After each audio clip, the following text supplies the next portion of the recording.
Bueno, buenas tardes formales para todas, para todos. Bueno, espero que estén muy bien, hayan pasado lindo fin de semana largo.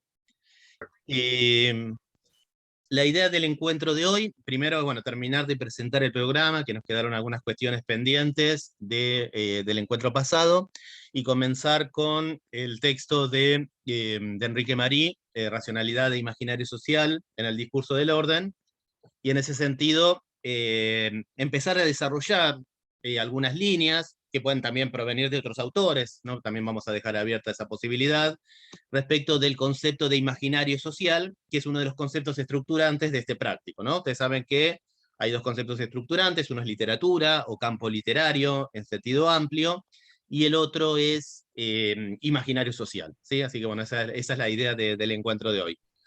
Antes de eso, bueno, algunas cuestiones, sobre todo que surgieron en el WhatsApp, ¿no? Creo que, bueno, a propósito de alguna cuestión que señalaba Lola, de, eh, de que, bueno, es cierto, por supuesto que es cierto, que es mucha la bibliografía. Sí, sé que mal de muchos, consuelo de tontos, años anteriores era más la bibliografía, pero creo que hay algo que está bueno en esto que Lola se quejaba, bueno, unas compañeras o compañeros, lo digo porque justo ella señaló algún comentario, de comenzar a trabajar con libros enteros. Me parece que ahí hay un trabajo y una manera de trabajar que además muchas veces hemos exigido también desde otras materias, ¿no? Cuando desde otras materias trabajamos con apuntes, ¿quién en algún momento nos ha dicho, bueno, la verdad que hay que trabajar con libros enteros?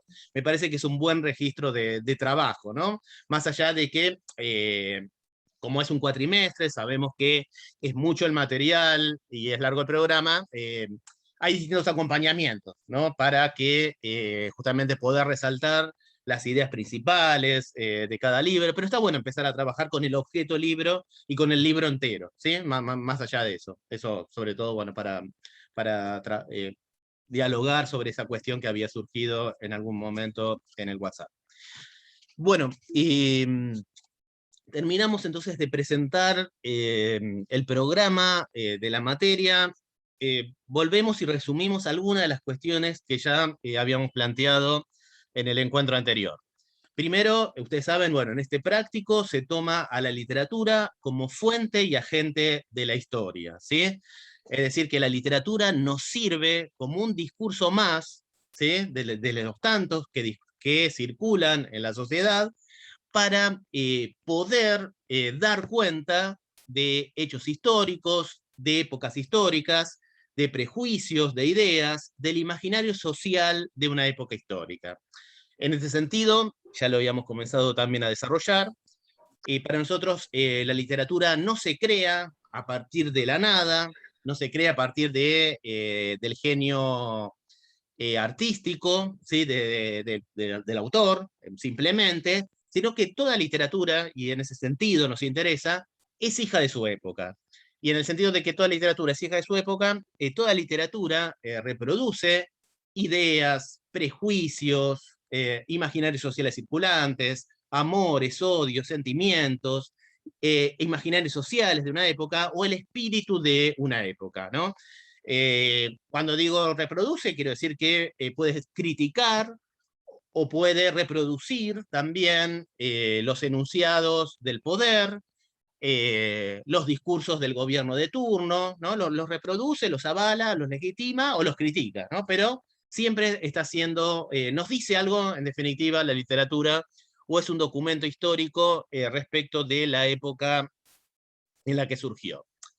Habíamos visto también que muchas veces la literatura puede servir como campo de resistencia, ¿sí? En épocas de dictadura o de censura, puede recurrir a esos mecanismos que son los propios de la literatura, que son la metáfora, que son la elipsis, que son las imágenes, para justamente erigirse la literatura como campo de resistencia, como un discurso que se erige como denunciante de una realidad dictatorial, del terror, en ese caso, a partir de lo que había señalado un compañero, del terrorismo de Estado, ¿no? O de algo que está pasando en ese país, ¿no? Y además, como se inscribe en el campo de lo ficcional, siempre se puede refugiar en eso, ¿no? Bueno, lo estoy diciendo desde la ficción, ¿no? Y a partir de la ficción puede estar justamente dando cuenta de la realidad. También habíamos llegado a establecer algunos puntos relacionales entre realidad y ficción, ¿sí? Es decir, aquello que se presenta generalmente como la realidad, los documentales, los noticieros, ¿no? Siempre se presentan como que están reflejando la realidad. De hecho, cuando yo era chico había un noticiero que se llamaba Realidad, ¿no? Realidad 81, Realidad 82, que era según... No empiecen a sacar cuenta, que ya les dije que soy del siglo XVIII. Eh, Realidad 81, 82 iba cambiando el nombre del noticiero a medida que iban pasando los años, pero sabemos que justamente eso que se presenta como la realidad está atravesado por mecanismos ficcionales, ¿no? Cómo se presenta una noticia, tiene soportes que casi son soportes cinematográficos, ¿no? Tiene una puesta en escena, tiene una música, que la cámara enfoque al lugar de la plaza en donde está vacía o está llena, es una toma de posición política, o sea, está atravesado por la realidad. Y así como aquello que se presenta como la realidad está atravesado por la ficción y por tomas de decisión política, la ficción también siempre aparece la realidad casi como el invitado no deseado, ¿no? De manera consciente o inconscientemente uno refleja, ¿no? Algo de lo que está pasando, ¿sí? No hay esa creación a partir de la nada. Otro de los puntos en consideración que habíamos pensado es esto de que muchas veces la literatura puede, bueno, primero también, lo habíamos dicho a partir de algunas compañeras o compañeros que habían señalado el realismo mágico, ¿no?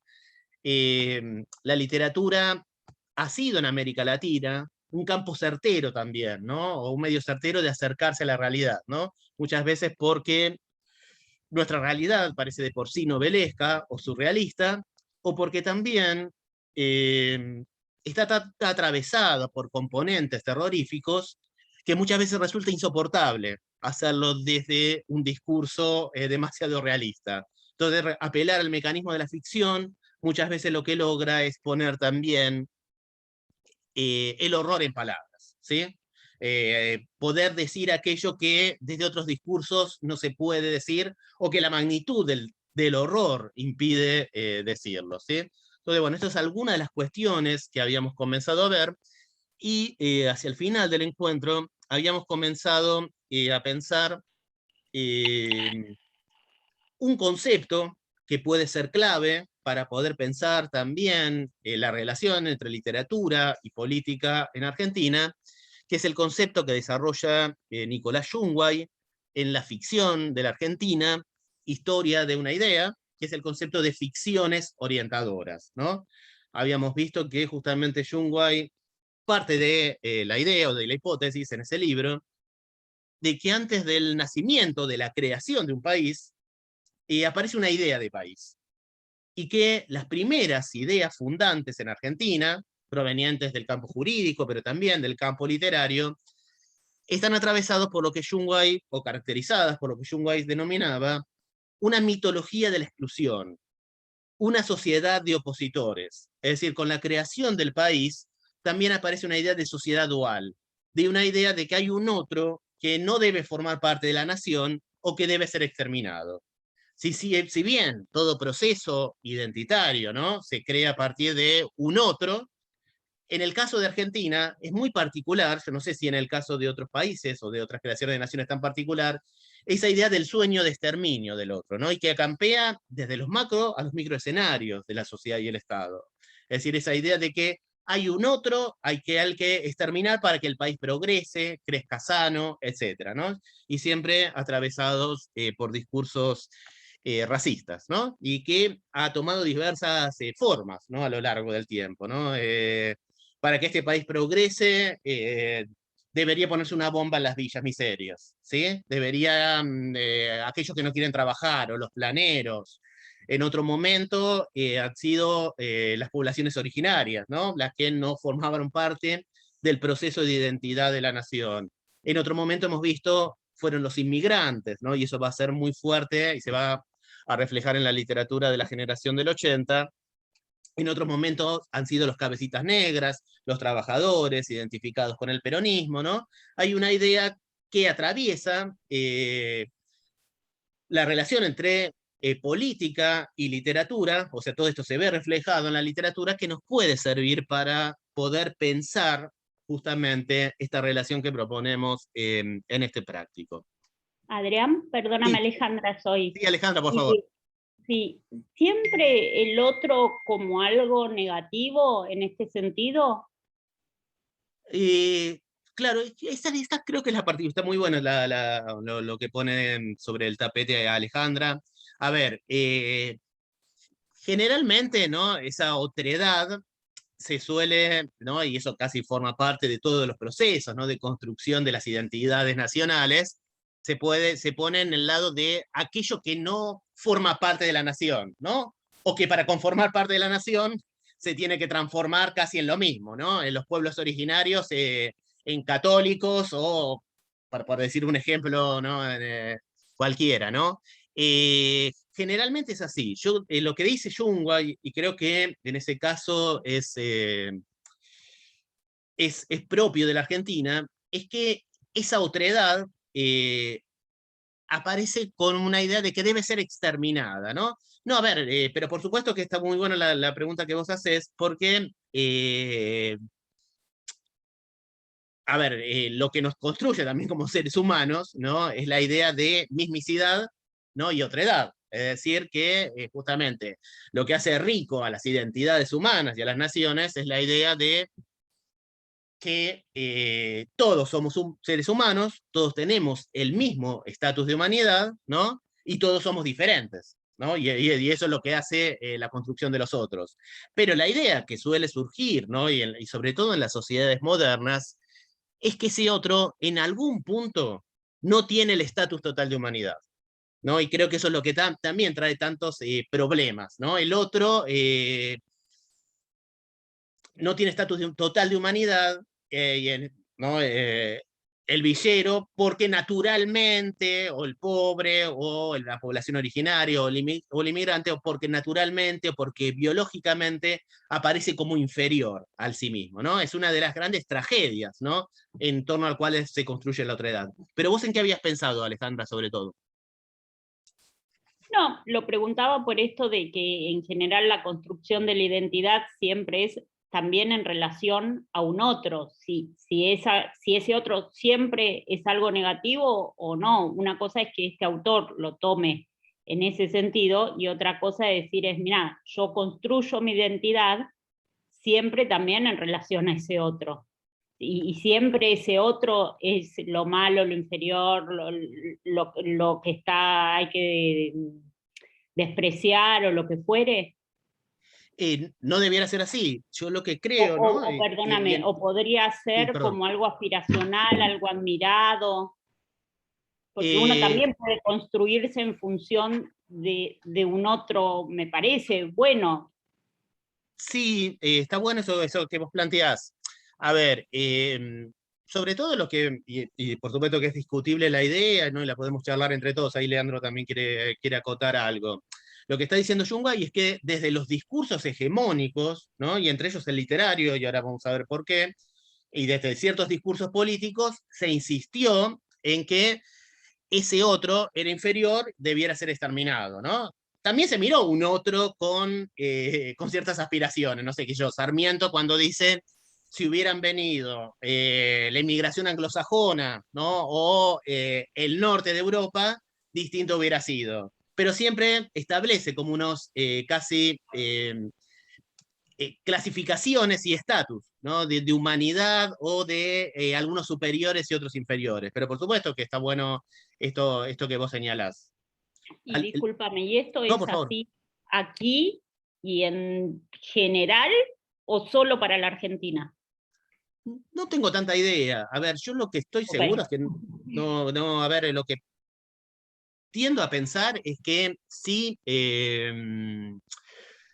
sí es tan recurrente en otras naciones, en otra construcción de procesos de naciones, esta idea de sueños de exterminio que campea, ya te digo, ¿no? Que campea desde el discurso político más de derecha, llamémosle, a el discurso del sentido común, ¿no?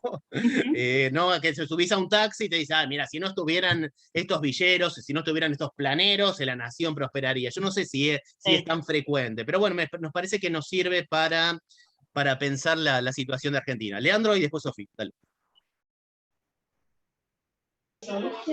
A mí me parece que el tema de la otredad siempre es negativo. Me cuesta encontrar algún caso positivo, más en este tema fundacional del país, ¿no? Se me viene a la cabeza que funciona desde un dualismo, ¿no? Civilización y barbarie. Siempre el otro es alguien negativo. El condimento es que malo, es que hay que exterminarlo, ¿no? Para ser nosotros. Ahí está la mano. Y me parece que se traslada a otros lados, porque si, no sé, nos ponemos a pensar un poco en, no sé, en la sociedad inglesa, todos los países que están dentro de las islas, los ingleses los miran como los otros. Pasa dentro de España, pasa en un montón de lugares. Ese otro que es negativo, que no, por ahí no siempre para exterminarlo, pero siempre tiene una condición negativa, porque es vago, porque no, porque es, no sé, irrespetuoso o no está educado. No sé, San Pablo lo hace con Bahía, por ejemplo. Pasa en un montón de lugares. Sofía. Sí, quizás quería, esto que están planteando, como separar, me parece, dos procesos. En relación a lo que decía Alejandra, quizás tiene más que ver con la construcción de la identidad, la construcción de la propia subjetividad, que uno mira a un otro que no necesariamente es negativo, es diferente y construye su propia identidad a partir de esta diferencia. Pero cuando en este caso estamos hablando de construcción del Estado Nacional, de la construcción del Estado Nacional, que como sabemos es una construcción social, digamos, no es que existe una nación y a partir de eso se crea un Estado. Es un Estado que desde arriba está queriendo construir una nación a costa de homogeneizar y a costa de que quienes están construyendo eso tengan que otrificar sea a la población indígena, sea a la población negra. Entonces me parece que quizás sí es inherente a las propias construcciones de los estados nacionales que haya siempre un otro que quede afuera. Y que queda afuera como un otro externo que directamente no existe, no existió, como es el caso de los negros en la Argentina, de la población afrodescendiente, como quizás incluidos, pero como una inclusión subalternizada, como el caso de los pueblos indígenas. Y sobre eso, si a alguien le interesa, en particular, Rita Segato en La Nación y sus otros lo aborda y lo aborda en Estados Unidos, en Brasil y en Argentina, cómo es que se produce, o sea, cómo se produce, ella la llama formación nacional de alteridad, y cómo en cada país existe una formación específica. Y esto que les digo del Estado Nacional, lo trabaja Erich Hobsbawm, lo trabaja Benedict Anderson, esta cuestión de que el Estado Nacional no es algo la nación no es algo que se dé de por sí, sino que hay una intención de construir una nación a fin de poder darle gobernabilidad a ese Estado, a costa de lo que suponga, ¿no? Matar al resto, en fin. Pero te hago una pregunta, Sofía, y en función de eso, ¿cómo se da el progreso? Porque si siempre los otros son los malos, ¿qué posibilidad de progreso hay? Desde el discurso dominante, Sí. el progreso, a ver, primero hay que poner también en tela de juicio qué es el progreso, ¿no? Y cuál es la idea de progreso, ¿no? Y la idea de Sí, progreso pero progreso, iluminista. ascenso, avance, digo, llamémoslo como querramos. Si todo lo otro es malo, te quedas encerrado en sí mismo. Bueno, pero la idea, por ejemplo, desde los Lo otro discursos queda iluministas, afuera. ¿no? Cosa es dejarlo afuera al otro, ¿no? El otro impide justamente ese progreso, pero por supuesto que ahí entramos también en un terreno discutible, ¿no? Lo que ha considerado clásicamente, ¿no? La modernidad o el iluminismo, ¿no? ¿Qué es el progreso, ¿no? Y cuáles son las ideas de progreso. Jorge y Sofi. Estás muteado, Jorge. Ahí va, perdón. Súper interesante todo lo que están comentando. Nada, una breve ¿cómo se llama? Bueno, no me acuerdo la palabra, pero una breve postilla, eso. Sobre lo que están comentando, que es básicamente por lo que me interesa tanto cursar esta materia, que es que personalmente se me está haciendo muy difícil la idea de país como lo hemos conocido siempre, a la luz de los colapsos actuales y próximos y necesidad como de cambio sistémico. Entonces, nada, todo lo que está diciendo justamente de esa otredad de diferenciación con exterminio que se dio acá y que se dio también en otros lugares, y esa falta de cooperativismo, colaboración, pensar en el otro, bueno, es algo que me hace mucho ruido, especialmente con la idea de lo que es un país, de lo que sería en nuestro caso la argentinidad y todo eso. Entonces, a la luz de los colapsos próximos, si el mundo fuera como 1980, diría que no hay problema, pero lo que nos estamos dando cuenta, especialmente en estos años, nada, como que me hace súper ruido esa idea, y bueno, lo quería compartir.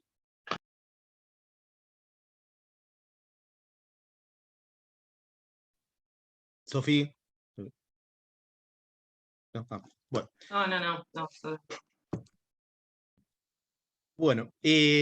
Bueno, y en todo caso nos sirve como herramienta, ¿no? Ah, no, Malena levantó la mano. Sí, perdón. Sí. Lo que quería decir es también con lo que compartía la compañera al principio, de pensar al otro como aspirando. Creo que también en la formación del Estado había cierta literatura de intelectuales, como en el caso de Sarmiento, en el que se aspiraba a ser una Argentina medio francesa, esto de Buenos Aires como París. Entonces, por ahí no sé si el concepto de otredad está construido con esa forma, pero creo que la mirada externa a ciertos sectores europeos también estuvo en la construcción del Estado. Desde ya, ¿no? Desde ya, esto que decíamos también, ¿no? Esto, a una cierta aspiración a donde uno encuentra el ideal de humanidad, ¿no? Que bueno, que en este caso, como bien señalaba Malena, el europeo, pero no cualquier europeo, ¿no? Sino que el europeo, ¿no? Y esto lo va a decir también Sarmiento, ¿no? En sus últimos escritos, ¿no? El conflicto de razas, ¿no? El europeo anglosajón, ¿no? No el europeo que vino, el europeo del sur, que va a ser caracterizado, por lo menos, por la generación del 80, tanto del discurso político como el discurso literario, como el vago, la otredad, etcétera, ¿sí? En todo caso, a ver, no son tampoco categorías esencialistas ni fijas, o sea, nos sirven como herramientas para poder pensar el pasado, ¿no? Y también para poder pensar el presente, ¿no? Que eso también es la idea siempre de la historia, ¿no?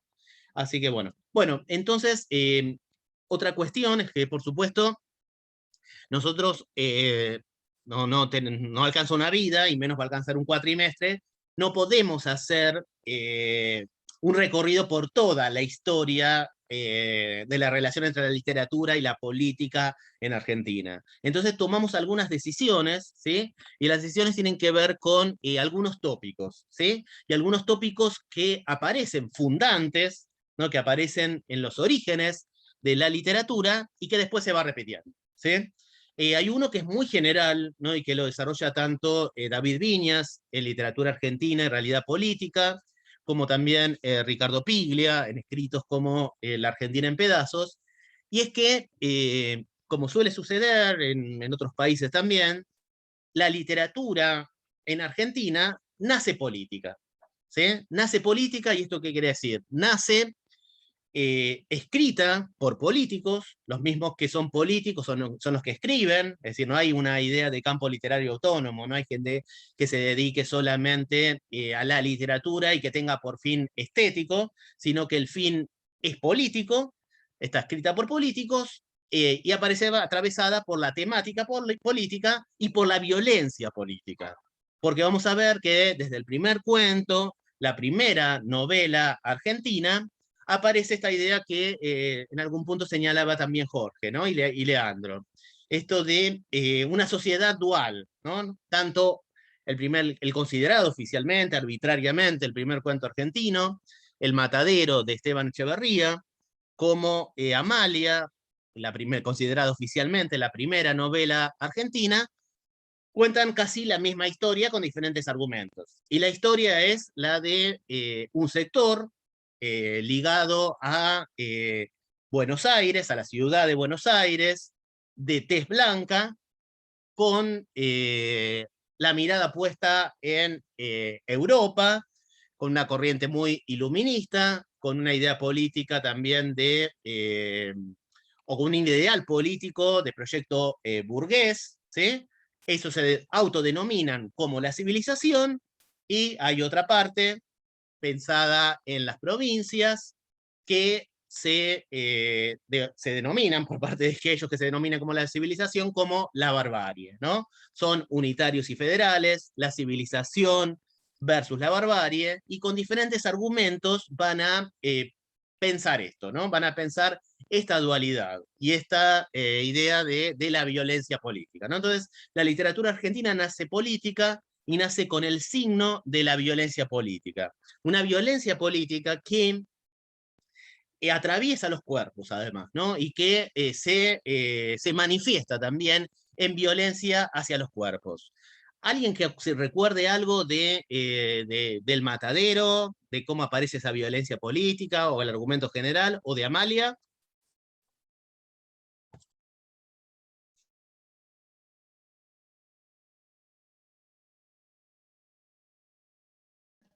Yo no leí El Matadero, pero tengo como dato que entiendo que inicia como una violación, o hay una violación en algún momento.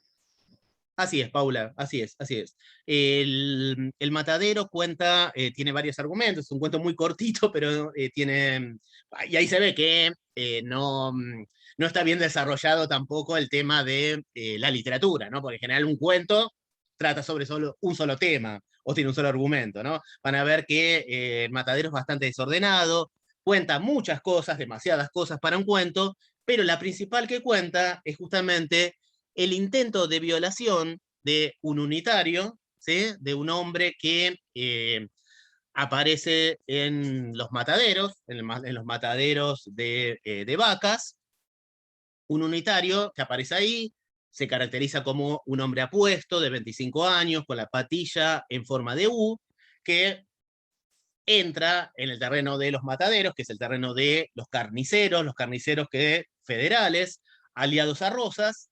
Los carniceros federales lo secuestran, y cuando están, como bien señalaba Paula, a punto de violarlo, este unitario, este personaje principal del unitario, muere de una extraña forma, es decir, se muere de una hemorragia que se produce él mismo.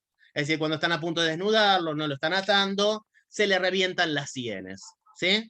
Entonces, antes prefiero morir antes que justamente que ser violado. Entonces, aparecen muchas ideas ahí que van a ser rectoras, ¿no? de cómo nosotros pensamos los contenidos del práctico. Una es la violencia política, una violencia política que se ejerce directamente sobre el cuerpo, y también esto que señalaba Paula, ¿no? Y que lo van a señalar también Piglia, y lo va a señalar David Viñas. La Argentina, la literatura argentina, nace con un intento de violación. Con este intento de violación de los carniceros federales, que son considerados los otros, van a ver, ¿no? Que casi no acceden al lenguaje, ¿no? Esos carniceros federales, ¿no? No acceden al grado mínimo de la cultura, casi se confunden con su entorno, son casi tan salvajes como los toros o las vacas del matadero, ¿sí? Piensen también, y en esto va a ser muy importante cuando nosotros comenzamos a analizar la literatura, el nombre, ¿no? El matadero, ¿sí? El matadero, y lo va a decir Echeverría dentro del cuento, es el simulacro en pequeño, el matadero de vacas, del gran matadero en que Rosas transformó al país. Es decir, aparece la idea del país como un matadero, ¿no? La metáfora del matadero para pensar el país. Pero el matadero justamente es el en el que Rosas, los carniceros federales, convirtieron al país. Entonces aparece ahí una idea, que es la idea de violación, y vamos a ver que muchas veces la violencia política, a lo largo de la relación entre literatura y política en Argentina, se va a expresar bajo esta forma de la violación. Es decir, esta idea de la violación, o esta temática de la violación, va a aparecer con recurrencia a lo largo de la literatura argentina, para mostrar la barbarie, ¿no? El salvajismo de unos sobre otros, para dar cuenta de la violencia política, ¿no? Que no sé si tiene relación, pero sí, es otra de las hipótesis también de la materia, que ya desde el comienzo, o desde la génesis de la literatura argentina, el sexo aparece ligado a la violencia, ¿no? En este caso, a la violación. Y que a lo largo de toda la literatura argentina no hay un gran corpus de literatura erótica. Es decir, eso fundante, donde el sexo es violencia, donde el cuerpo, lejos de ser gozado, aparece violado, parece que ha dejado como saldo que no tengamos un gran corpus de literatura erótica en Argentina, ¿no? En la literatura argentina no hay un satiricón, no hay un Decamerón, ¿no? Como en otras civilizaciones, no hay toda la celebración del cuerpo, ¿no? Y del erotismo que hay en Brasil, ¿no? Y que también se expresa en la literatura, ¿no? En la literatura de Jorge Amado, ¿no? Doña Flor y sus dos maridos, o Gabriela Clavo y Canela, ¿no? Etcétera, sino que hay una ausencia de literatura erótica. Casi hay pocas páginas, ¿no? Hay alguna página en Rayuela, de Cortázar, alguna cuestión no menor, ¿no? Pero donde expresa Alfonsina Storni el deseo femenino, pero casi que son páginas desperdigadas, es decir, no hay un corpus erótico, ¿no?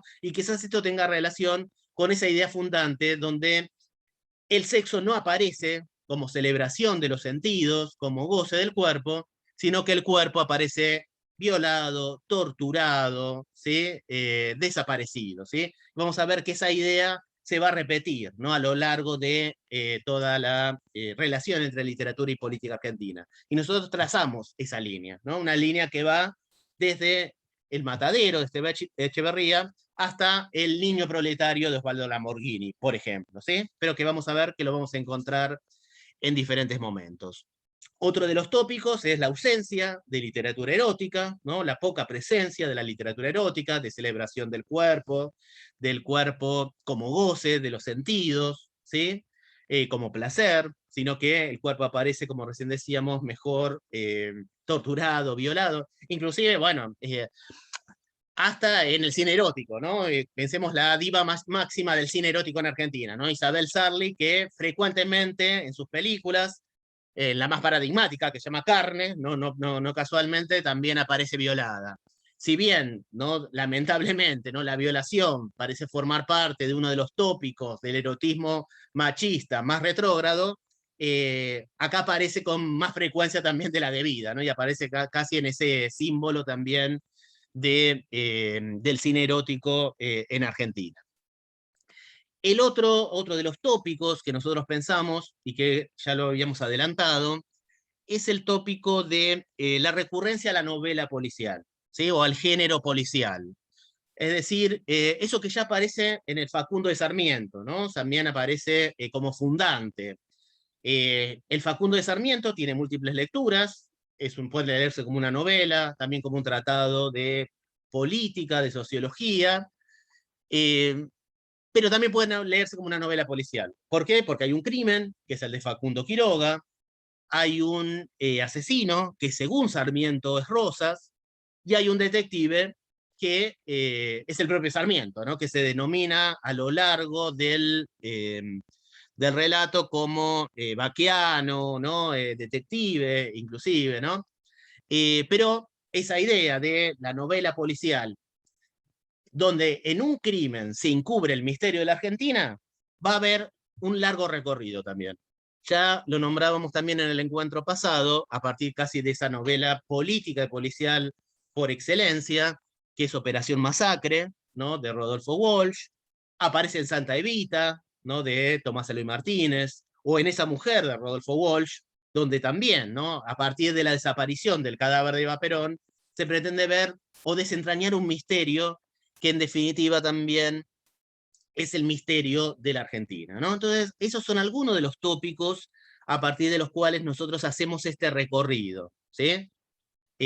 Violencia sobre el cuerpo, la violación, la invasión ¿no? Es otro de los tópicos también. Hay una idea siempre de que ese otro está invadiendo la ciudad burguesa, invadiendo el campo de la civilización, ¿sí? Y que también va a aparecer con recurrencia, ¿no? Una también, ¿no? Tenemos diferentes estampas, pero si uno piensa el 17 de octubre de 1945, es leído por una parte de la sociedad como la invasión de los cabecitas negras, ¿no? Justamente a ese lugar, a la ciudad, a ese centro, ¿no? De Buenos Aires, ¿no? Ese centro además donde se descifra también la idea de la identidad nacional, ¿no? Sabemos que hay lugares que son los propios de la identidad nacional, ¿no? Como es la Plaza de Mayo, ¿no? Y pensemos que ¿cómo es pensado también? ¿O cuál es una de las imágenes más recurrentes del 17 de octubre? Es la de los obreros mojándose en las jornadas de intenso calor, los obreros mojándose los pies en las fuentes de Plaza de Mayo. Para algunos es la imagen de la barbarie, ¿no? Y de la invasión total. Bueno, la idea de que un otro está invadiendo también, ¿no? Cuando no son ellos, invaden los inmigrantes. Cuando no eran los inmigrantes italianos, para la generación del 80, son los bolivianos y los paraguayos que vienen a invadir, ¿no? Y que vienen a sacar el trabajo, ¿no? Entre tantos otros prejuicios xenófobos. Pero bueno, la idea de la invasión es otra de las ideas, ¿no? Recién a propósito del 17 de octubre uno puede pensar también muchas cosas, ¿no? ¿Cómo se suele decir esa imagen del 17 de octubre de los obreros mojándose los pies en las fuentes de Plaza de Mayo? Las patas en la fuente. Bueno, las patas sabemos que generalmente se le adjudica no a la especie humana dentro del género animal, sino que justamente al género animal en sentido más amplio. Bueno, otra de las características también que van a asignar la relación entre literatura y política en Argentina, y que dan cuenta también del discurso político, es justamente la deshumanización del otro. El otro aparece deshumanizado, no provisto totalmente justamente del estatus de humanidad o de facultades humanas. Y eso se va a mostrar en la animalización del otro. El otro es un animal, o vive como animal, ¿no? Los pobres, los villeros, les gusta vivir así como animales, porque son como animales, para ese prejuicio clasista, con muchísimas consecuencias, o bueno, las patas en la fuente, que recién decíamos, o va a tener diferentes variantes. Pero en definitiva, el otro no es totalmente humano. Y si no es totalmente humano, hay una consecuencia nefasta y trágica en eso. Si no es totalmente humano, puede ser muerto sin que por ello se considere que se está realizando un homicidio, ¿sí? Otra de las formas también que se va a manifestar esta deshumanización del otro es quitándole el nombre. Es decir, el otro es el inmigrante, el paraguayo, el bolita, el anarquista, el subversivo, el cabecita negra. Sabemos que si algo identifica también a los seres humanos es la posesión de un nombre, ¿no? Y hay tantas disputas, ¿no? Y tanto en función del nombre que queremos tener, ¿no? O con el cual nos identificamos. Bueno, quitarle al otro, ¿no? El nombre y reducirlo a una generalidad también es también quitarle también en algún punto el estatus de humanidad. Entonces, esos son algunos de los tópicos que, por supuesto, estamos abiertos a otros, pero en donde nosotros hicimos ese recorte, ¿no? De esta relación entre literatura y política en Argentina. ¿Alguna duda? ¿Hasta ahora? Bueno. Comentarios, lo que quieran, ¿eh? Bien, seguimos avanzando con algunas cuestiones del programa. El otro comienzo, aparte de El Matadero, de Esteban Echeverría, recién decíamos que era Amalia, de Mármol, ¿sí? En Amalia aparecen muchos de estos tópicos, ¿sí? Entre los tópicos que aparecen es ese tópico de la invasión, ¿no? Ese tópico de la invasión. Amalia termina cuando la casa de Amalia, la protagonista, que es de tez blanca, que tiene un ideal político burgués, que es opositora a Rosas, la casa de Amalia está siendo invadida justamente por la mazorca federal, por la policía secreta de Rosas. ¿Sí? Así termina. No es casual, ¿no? Hay un capítulo de Amalia que se llama La Casa de Amalia, y hay otro capítulo que se llama La Casa de Rosas. La Casa de Amalia es luminosa, tiene todo el buen gusto burgués, la Casa de Rosas es oscura, no se ve un libro ni por casualidad, ¿sí? Pero bueno, ahí aparece la metáfora de la invasión del otro. ¿En qué otros momentos de la literatura argentina aparece esa metáfora de la invasión? Ya lo nombramos en el encuentro pasado. O que se les ocurra que aparezca en los medios masivos, etc. Perdón, en Casa Tomada podría ser. Sí, no sé quién me está hablando. No, Camila, ahora sí, ¿no?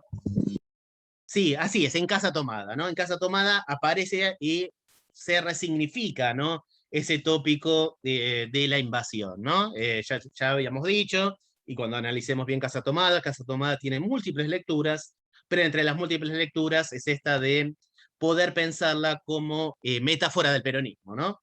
La casa como metáfora del país, y esas fuerzas ignominiosas, innombrables, ¿no? Indescriptibles, que toman la casa, pueden ser una metáfora del peronismo. No casualmente lo primero que toman, lo primero que invaden es la biblioteca, ¿no? Ese ámbito también de la cultura, ¿sí? Bueno, esta idea de la invasión también aparece con frecuencia en la literatura, ¿no? En la cinematografía también argentina. Amalia se inscribe además en lo que Doris Sommer va a llamar ficciones fundacionales, ¿sí? Las ficciones fundacionales que Doris Sommer va a caracterizar en el libro Ficciones Fundacionales, las novelas nacionales de América Latina, se caracterizan o tienen la misma característica en todas las génesis de las literaturas latinoamericanas. Es decir, todas las novelas, los comienzos arbitrarios de la literatura latinoamericana tienen en su raíz, en su nombre, en su nominación, un nombre de mujer. Acá en Argentina es Amalia, en Brasil es Iracema, en Colombia es María, de Isaac, en Venezuela es Doña Bárbara, ¿sí? Todas tienen nombre de mujer y todas tienen la misma estructura. Estas novelas que Doris Sommer caracteriza como fundacionales. Todas se inscriben en el romanticismo, todas son historias de amor romántico, y todas narran una historia de amor heterosexual, ¿sí? Una historia de amor heterosexual, en donde cada uno de los miembros de la pareja pertenecen, mira acá Paula me agrega, buenísimo, no la conozco, buenísima, la emancipada, bueno, no tiene nombre de mujer, pero se deduce, ¿no? que es una mujer, buenísimo el dato Yo tampoco la leí, pero me acordaba el dato de las clases. Buenísimo, gracias Paula. Ahora me obligas a leerla. Pero todas narran justamente esta historia de amor, donde cada uno de los miembros de la pareja pertenecen a los dos bandos que en ese momento están en disputa en el marco de las guerras civiles. Es decir, en el caso de Argentina, si bien los dos miembros de la pareja son unitarios, ¿no? Y tienen un proyecto liberal burgués, tanto Amalia, que es la protagonista, como Eduardo Belgrano, que es el galán masculino, y fíjense el nombre, ¿no? Lo importante también acá del nombre, ¿no? Es Belgrano, aparece como el sobrino de Manuel Belgrano, y aparece también la idea de identidad nacional y de comienzo de la nación, ¿sí?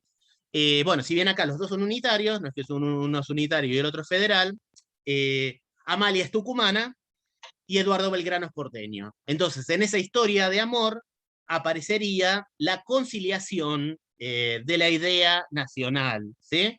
Esa sería como la pareja conciliadora fundante, la pareja del Edén, ¿no? La pareja edénica a partir de la cual se construiría la síntesis nacional y el crecer y multiplicados de la nación, ¿sí? Y bueno, en otros países se da también, ¿no?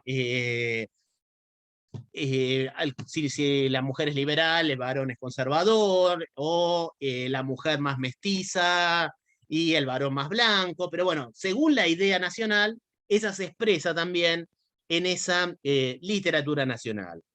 Es política, porque también la idea es que el lector se identifique con la historia de amor, pero a la vez se identifique también con el proyecto político, ¿no? Y las ideas políticas que defiende también esa novela, ¿no? Son novelas fundacionales porque parece que esa pareja también funda o crea o son ideal del modelo de país, ¿sí? Esto aparece entonces en todas estas novelas fundacionales que Doris Sommer las caracteriza así, ¿sí? En el caso de, perdón, Jorge, ¿vas a decir algo? No. En el caso de Amalia, además, Amalia termina, como decíamos antes, se casan, como suele ocurrir también en las novelas románticas, ¿no? Se casa Eduardo Belgrano con Amalia, y al final, después de la noche de bodas, irrumpe la policía secreta de Rosas en la casa de Amalia, la mazorca, lo mata Eduardo Belgrano, y no queda claro si Amalia sobrevive o no a esa matanza, ¿sí? Hay una esperanza de que Amalia, además ya que ha sido lo suficientemente fértil, como para después de la noche de bodas, haya quedado embarazada, y hay una esperanza para el país, ¿sí? Y aparece también casi una idea del cuerpo desaparecido, ¿no? Porque no se encuentran de todas formas ni el cuerpo de Eduardo ni el cuerpo de Amalia, ¿sí? Bueno, estas son las ideas fundantes que vamos a ver que se van a ir reproduciendo, ¿no? A lo largo de la relación entre literatura e historia argentina. Con esos tópicos fundantes, más los que quieran agregar ustedes, vamos a ir haciendo un recorrido en donde en el práctico vamos a ver la literatura del periodo, ¿sí? Y en los teóricos van a ir avanzando desde 1880 hasta donde se llegue, ¿sí? En la historia social más tradicional, ¿no? En donde se juegan otros actores sociales, ¿no? Sobre todo políticos, sociales y también religiosos. Esa es entonces la idea de cómo nosotros pensamos justamente el práctico, ¿no? Y bueno, esta es la idea general del programa. ¿Alguna duda con respecto a eso, comentarios, etcétera?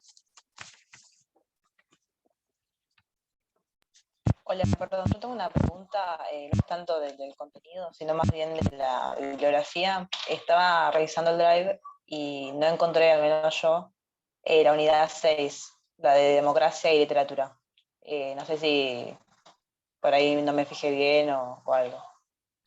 No, es cierto. En general no llegamos, pero lo vamos a incluir, ¿sí? Nos tomamos el compromiso ahora también de incluirla, para que lleguemos o no lleguemos, ustedes la tengan, y además para que particularmente la tengan, porque ustedes saben que, no sé si les adelantaron, pero entre las instancias evaluatorias, ustedes tienen la segunda instancia evaluatoria, es una monografía.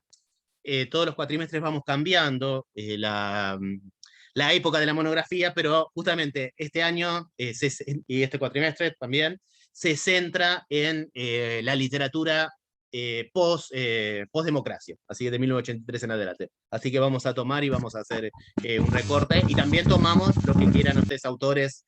Esto también nos da libertad también para incluir otros, más allá de los que están en el programa. Camila, perdón. Claro, no, justamente por eso, por lo de la monografía, lo consultaba más que nada, pero bueno, lo vamos a ver. Bien, buenísimo. Inclusive, bueno, en el transcurso de la semana vamos a armar un cronograma tentativo, ¿sí? En donde en ese cronograma tentativo lo que vamos a hacer también es, una vez que avanzamos sobre la lógica, sobre todo, ¿no? Esta lógica de avanzar por tópicos, etcétera, hacer como un avance en el tiempo. Es decir, desde el 83 en adelante para que tengan también un panorama que les ayude también, los acompañe a ustedes también en la monografía, ¿sí? Después van a ver cuando les mandemos el cronograma, que podremos llegar hasta el 55, después pasamos al 83 y después volvemos a los 60, una cosa así, ¿sí? Todavía no lo tenemos pensado, pero buenísimo.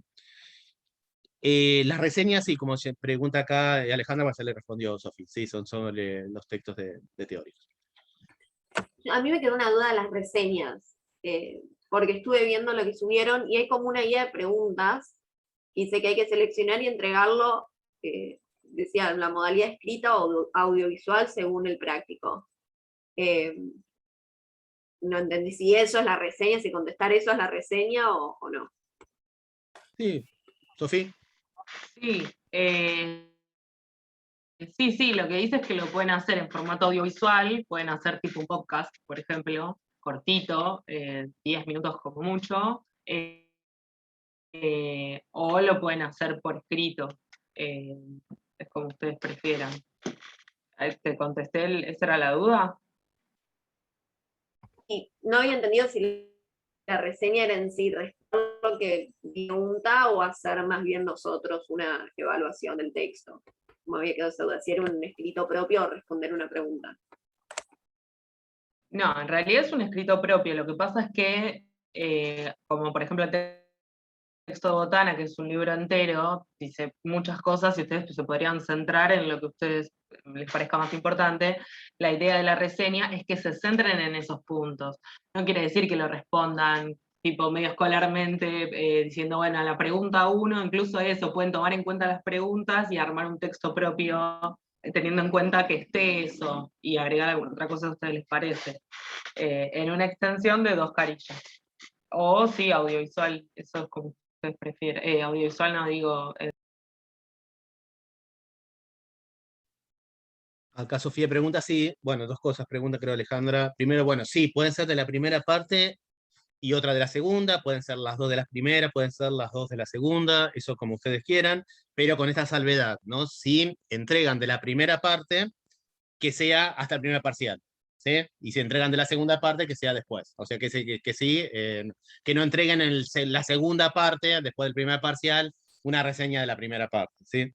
La idea también es que las reseñas a ustedes les puedan servir para no hacer lo que hacemos todas y todos, que no es una mala opción igual, que es estudiar el último día. No, para mí es un mito, lástima que ahora queda todo grabado, pero para mí es un mito. No que uno estudie el último día también queda, pero bueno, la idea es que a ustedes justamente, ¿no? El acompañamiento de las reseñas les puedan ir sirviendo para que no se les acumule material, para poder también ir mirando las dudas, porque además podemos dedicar una parte del práctico también para algunas cuestiones de teórico, ¿sí? O para algunas dudas que hayan surgido, ¿no? En el libro, en el orden conservador, en este caso de Botana, o en cualquiera de los libros que vayan surgiendo, ¿sí?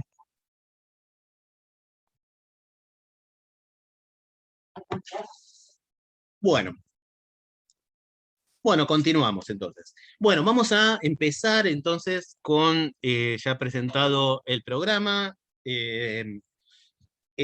sobre todo, bueno, el texto, y antes de adentrarnos en el texto, algunas cuestiones respecto a ese concepto estructurante de la materia, que es el concepto de imaginario social, ¿sí? Más allá de Enrique Marí, ¿no? Más allá del texto que tenían para el encuentro de hoy. Pueden tomar otros autores, otras investigaciones. ¿Cómo definirían a ustedes este concepto de imaginario social?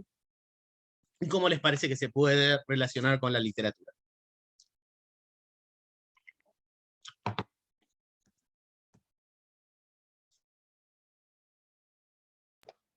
Desde lo que leí de Marí era como esas ideas y símbolos que legitiman el poder, ¿no? Básicamente, así como cortito.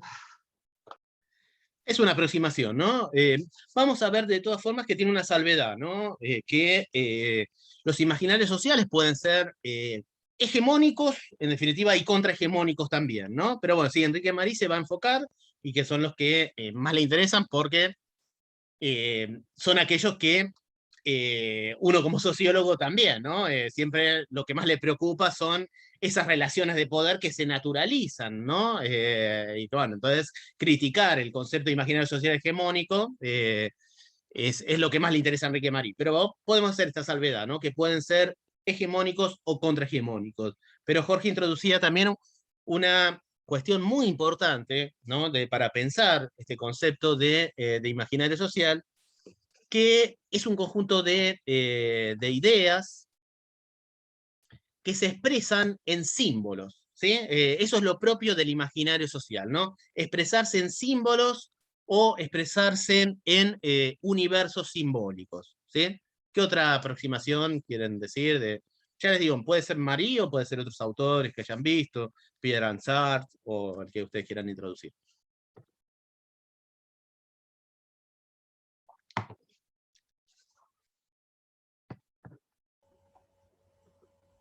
A mí me hace pensar, no voy a dar el ejemplo con ningún autor, sino más como, no sé, cómo lo pienso de la militancia actual, me surge como conectarlo con todo lo que es la subjetividad, y hoy que se debate mucho el tema del sentido común, de este debate dentro de la militancia, de bueno, hay que como cambiar el sentido común y plantear uno nuevo, y que ahí está como un poco la estructura para poder generar los cambios más estructurales en general. Y me sale pensarlo por ahí, por la subjetividad y por las cosas que tenemos internalizadas, y por ese imaginario que está, como dijiste vos recién, como hegemónico en cierto momento, y capaz hay otro también contrahegemónico, pero es esa lucha entre cuál es hegemónico en ese momento. Buenísimo el aporte de Lola en varios sentidos, ¿no? Porque uno puede pensar también la historia en cuanto a una lucha por los sentidos y también una lucha por la apropiación de los símbolos y de conversión de esos símbolos en nacionales, ¿no? En que el símbolo que uno cree que representa, ¿no? Las propias ideas políticas, por ejemplo, es el símbolo de lo nacional, ¿no? Pero bueno, la historia también puede pensarse a partir de una lucha entre símbolos por ver cuál es el símbolo que se erige como lo nacional, lo hegemónico, etc. Y por otro lado, lo importante de esto también, que Lola lo introducía, es el impacto que tiene sobre las subjetividades, ¿no? Vamos a ver que lo simbólico se expresa en prácticas concretas de vida, ¿no? Y eso también es muy interesante, ¿sí? ¿Qué otros ejemplos se les ocurren? Discúlpame, y Alejandra. también en la lingüística, ¿no? Porque la construcción a través de los signos propiamente dichos del lenguaje, signos y símbolos. Desde ya, ¿no? Ni hablar, viste, en ese sentido, a ver, las luchas, ¿no? Las tremendas luchas políticas por establecer cuál es, en definitiva, el lenguaje nacional, ¿no? Esto que también desarrolla Pierre Bourdieu en qué significa hablar, ¿no? Y que se manifiestan tantas luchas, ¿no? En luchas por justamente, no sé, se me ocurre en España, ¿no? El catalán versus el español, o, bueno, cuando también uno lucha en torno a el lenguaje inclusivo, ¿no? O considerado el lenguaje más tradicional, ¿no? Ahí se juegan también luchas que tienen que ver con luchas de poder, ¿sí? Por supuesto, ¿no? Que el lenguaje es uno de los elementos principales, ¿no? Justamente de este imaginario social, ¿no? Y donde se libran cruentas luchas también por lo hegemónico y por la identidad nacional, etcétera, ¿no? Por las identidades.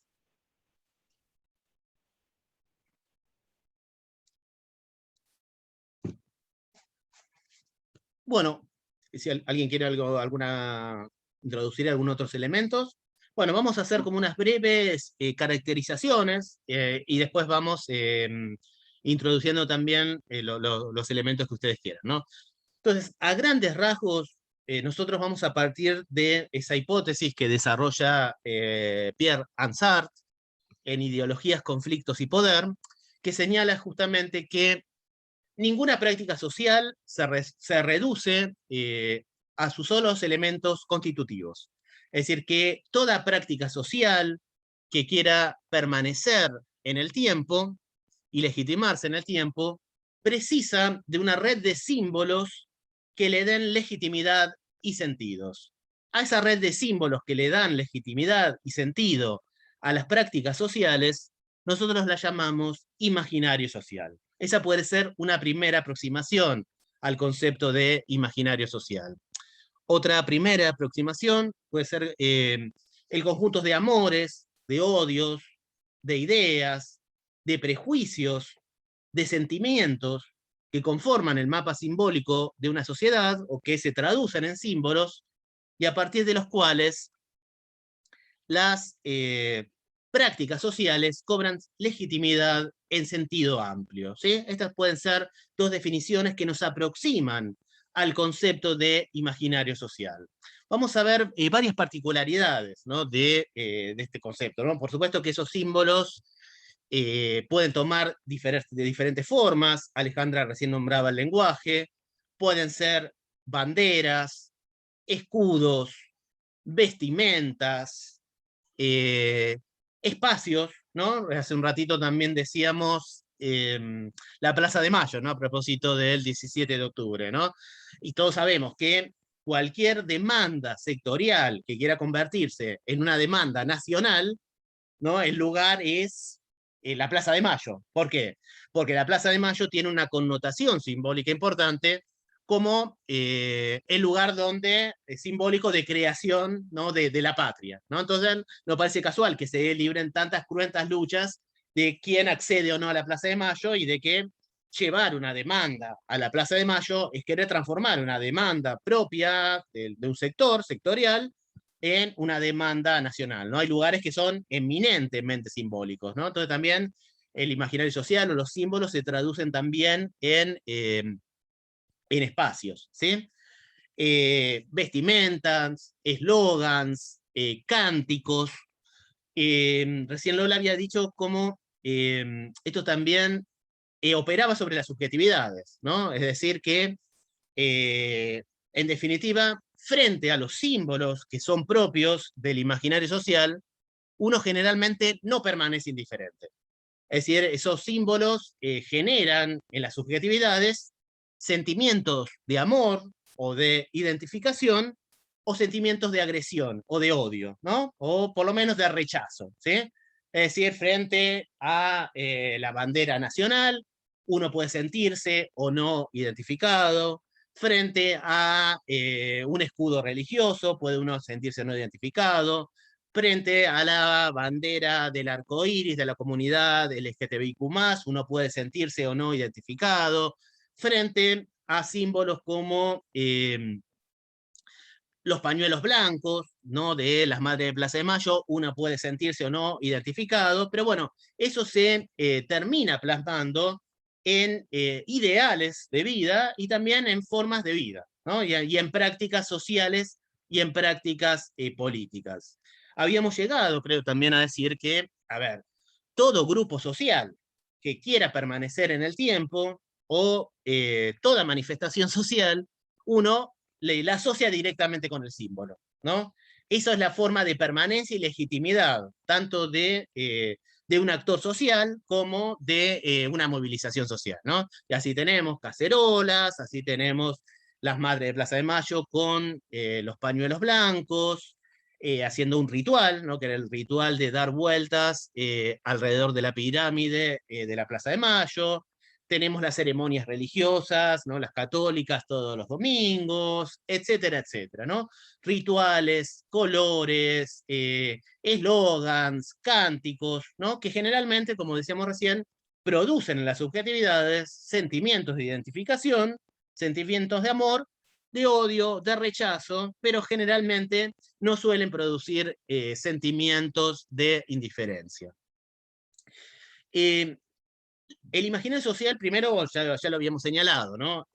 Hay hechos que solo pueden comprenderse en la historia argentina a partir de esa significación fuertemente simbólica, ¿no? que tienen. Ya lo habíamos dicho en el encuentro pasado, ¿no? Cómo comprender la desaparición, ¿no? el secuestro y la desaparición del cadáver de Eva Perón, ¿sí? Durante 18 años, si no es en el marco simbólico justamente de la avanzada y del odio y de los temores, ¿no? de los golpistas de 1955. ¿Sí? Sabemos que hacen desaparecer el cadáver porque llevado donde fuera llevado el cadáver podía transformarse en un lugar de peregrinación popular, y porque a nadie le es indiferente que cualquier movilización precisa justamente de un símbolo, ¿sí? Y como recién decíamos, ¿no?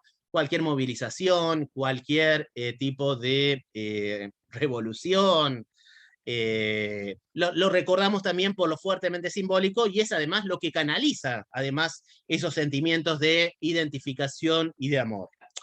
Por otro lado, también sabemos que la historia, ¿no? Esto que se suele llamar la gran historia, esa historia que nos cuentan en el secundario, se cuenta también a través de símbolos. Voy a dar algunos ejemplos, ¿no? Después vamos a ir entre todos construyendo otros. Pero, a ver, ¿cómo se suele contar el pasaje de la edad media, perdón, de la edad moderna a la edad contemporánea? A partir de un suceso, ¿no? De el 14 de julio de 1789, ¿no? De la revolución, ese suceso también simbólico propio de la Revolución Francesa, que es la toma de la Bastilla. Ahora todos sabemos que la toma de la Bastilla es una acción política que en sí misma no debería ser, no parecería tan trascendental, que la que lo hace trascendental es justamente los componentes simbólicos, ¿no? Todos sabemos que justamente cuando se toma la torre de la Bastilla, se libera solamente de la cárcel de la Bastilla a 7 prisioneros. Ahora, ¿por qué eso es tan importante? Porque justamente a nivel simbólico lo que estaba dando cuenta es que si se podía liberar a los enemigos políticos del rey que estaban encerrados en la Bastilla, quería decir que el poder del rey no era divino ni era absoluto. No cayó ningún rayo divino sobre esa multitud que tomó la Bastilla. Cuando durante los sucesos de la Revolución Francesa se lo ejecuta, se lo decapita al rey, ¿sí? Se lo decapita con la corona puesta. Es decir, no solamente se mata a una persona, sino que se mata a la monarquía. A tal punto que cuando vuelven los reyes, ¿no? Después de Bonaparte, nadie cree en ellos, son como fantasmas, ¿no? La monarquía muere cuando a Luis XVI le cortan la cabeza con la corona puesta, ¿no? Fíjense la importancia justamente de los elementos y del mundo simbólico. Además, los símbolos son los que suelen construir la memoria colectiva, que se suele construir también a través de símbolos, ¿no? A través de eslogans. Si les preguntaran a sus tatarabuelos, abuelos, ¿no? ¿Cómo recuerdan al peronismo? ¿Con amor o con rechazo al primer peronismo? ¿Cómo lo van a recordar? A través de eslogans, ¿no? Perón cumple, Evita dignifica, con la entrega de las sidras y los pan dulces durante Año Nuevo, o Navidad y Año Nuevo. Si uno recuerda la dictadura también, ¿qué es lo primero que viene a la mente? Casi lo más fuertemente simbólico, ¿no? Los Falcón Verde, eslogans tales como los argentinos somos derechos y humanos, o eslogan tales como mantenga limpia Buenos Aires, que se hace en el marco del Mundial de Fútbol 78, ¿no? Donde mantenga limpia Buenos Aires, por supuesto tenía doble connotación, mantener limpia la ciudad y mantenerla limpia en el sentido más mafioso del término, ¿no? Mantenerla limpia también de subversivos, ¿no? Si uno piensa, inclusive quizás cuanto más autoritario es un gobierno, ¿no? Más lo recuerda por más fuertemente simbólico, ¿no? Si uno piensa en el nazismo, ¿qué es lo primero que viene a la mente? ¿No? La bandera, la esvástica, la manera de saludar de Hitler, las Olimpiadas de 1936, que así como el Mundial de Fútbol 78 fueron utilizados, ¿no? Fue el deporte puesto como un elemento simbólico al servicio del poder, ¿no? No casualmente, ¿no? A ver, en las Olimpiadas del 36 era muy, primero porque, como se suele decir, el deporte tiene el mismo lenguaje que la guerra, ¿no? El deporte tiene lenguaje tal como estrategia, táctica, ataque, defensa, etcétera, ¿no? Es el mismo lenguaje de la guerra. Para muchos, las Olimpiadas del 36 es una preparación simbólica para el mundo de la guerra.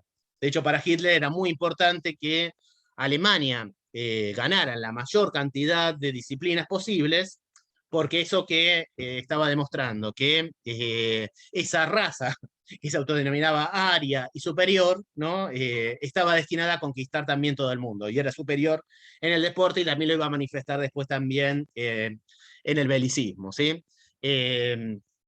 Lo mismo ocurre, ¿no?, en el Mundial de Fútbol 78, donde los sentimientos nacionalistas, ¿no?, se ponen en juego, ¿no?, en el Mundial de Fútbol 78, que sabemos que los mundiales de fútbol son, ¿no?, lugares donde se suelen corporizar también sentimientos fuertemente nacionalistas, ¿no?, y que se ha utilizado también para, en cierta forma, tapar, ¿no?, o por lo menos desviar los avatares de la política y desviar respecto de los terrorismos de Estado, ¿no? Las Olimpiadas del 36, de hecho, los afiches que preparaban las Olimpiadas del 36 eran afiches donde los alemanes aparecían caracterizados como antiguos griegos, ¿no?, como en poses griegas, como la del discóbolo, etc., para mostrar que así como Grecia tenía como el destino manifiesto conquistar todo el mundo, lo mismo le ocurría a Alemania, ¿sí? Esos son también, ¿no?, son elementos simbólicos que movilizan emociones, movilizan sentimientos, etc., ¿no? Eso también, ¿no?, ese lazo entre Alemania y la antigüedad griega se ve muy bien en las películas de Leni Riefenstahl, ¿no?, en Olimpia, ¿no?, o en la otra película que ahora no me la acuerdo, ¿sí? Porque vamos a ver que cómo tanto la literatura como el cine tienen muy fuertes símbolos, son vehiculizadoras, ¿no?, de diferentes imaginarios sociales, ¿no? Acá Jorge introduce esto, ¿no? Los últimos Juegos Olímpicos suelen pelear China contra Estados Unidos, ¿no? Antes Estados Unidos contra Rusia, ¿no? En esto también siempre señalamos esto, que no por ser, o parecer vulgar, no suele ser efectivo, ¿no? Que siempre decimos lo mismo, ¿no? Esto que parece ser la estructura de toda película de acción norteamericana, ¿no? Aparece el enemigo del momento de Estados Unidos, ¿no? Es el chino, o es el japonés, o es el ruso, viola a la mujer del norteamericano, que es el estadounidense, y entonces el estadounidense después destruye medio planeta, ¿no? Esa cuestión, ¿no?, que parece ser como el argumento estructural de toda película de acción norteamericana, tiene fuertemente componentes políticos, ¿no? Y da cuenta también de una manera también de proceder, ¿no?, de legitimar también las intervenciones de los Estados Unidos. No por ser vulgar no deja de ser efectiva, ¿no? Por eso, ¿no? Es la maniobra quizás más vulgar cultural, ¿no? Pero no suele tener impacto también, ¿no?, en las acciones políticas.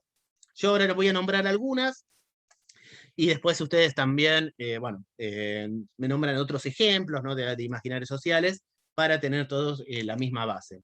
Hay un hecho que siempre me gusta presentar, pues bueno, es un hecho que no se conoce tanto, que es que el 28 de diciembre, ¿sí?, de 1977, las madres de Plaza de Mayo intentan dejarle una ofrenda floral al busto del general San Martín.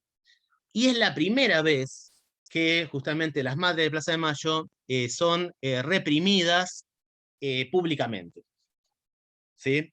¿Y por qué? ¿No? Uno se preguntaría, ¿por qué el Estado dictatorial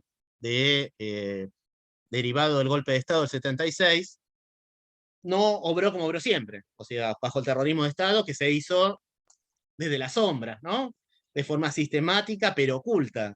¿Por qué apaleó a las madres de Plaza de Mayo de forma pública? ¿Sí? Y ahí se ve bien lo fuertemente simbólico. Es decir, los militares no podían permitir que las madres de Plaza de Mayo se apropiaran de un símbolo tan fuertemente militar y tan fuertemente nacional como es la figura del general San Martín, ¿sí? De hecho, el general San Martín, ¿no?, simbólicamente, idealmente, es el padre de la patria, ¿no? Y todas las proclamas de los golpes de Estado, ¿sí?, desde 1930 hasta el 76, pasando por la del 43, la del 55 y la del 66, todas se amparan en la figura del general San Martín. Es decir, ¿cómo legitimaban los golpes de Estado los militares en Argentina? Amparándose en la figura simbólica del general San Martín. Como la patria había nacido militar, gracias a las luchas de San Martín, los militares aparecían como la última salvaguarda siempre de la nación. Bueno, entonces,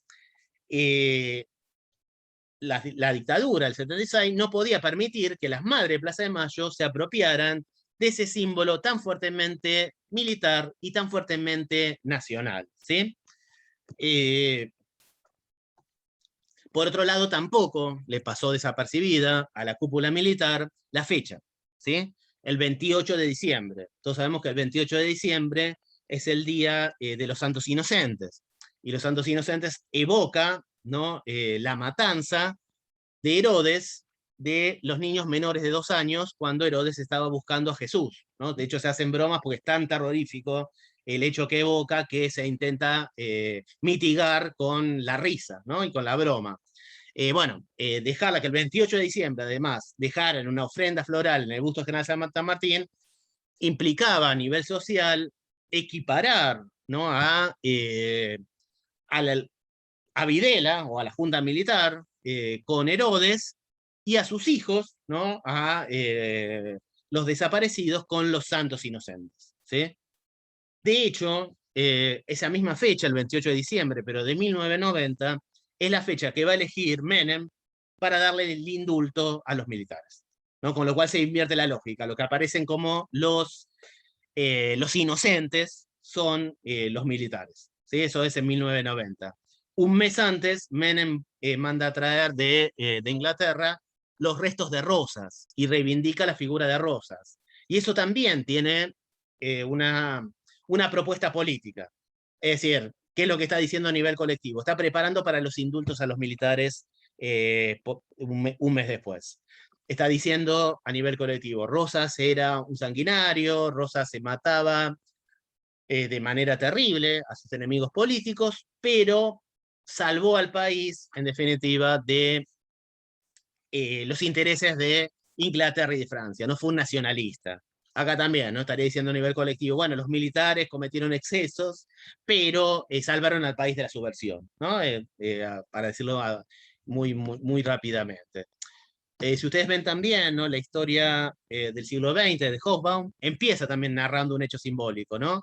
Dice la historia del siglo XX de Hobsbawm: el 28 de junio de 1992, el presidente François Mitterrand visita Sarajevo. Y esa es una visita fuertemente simbólica.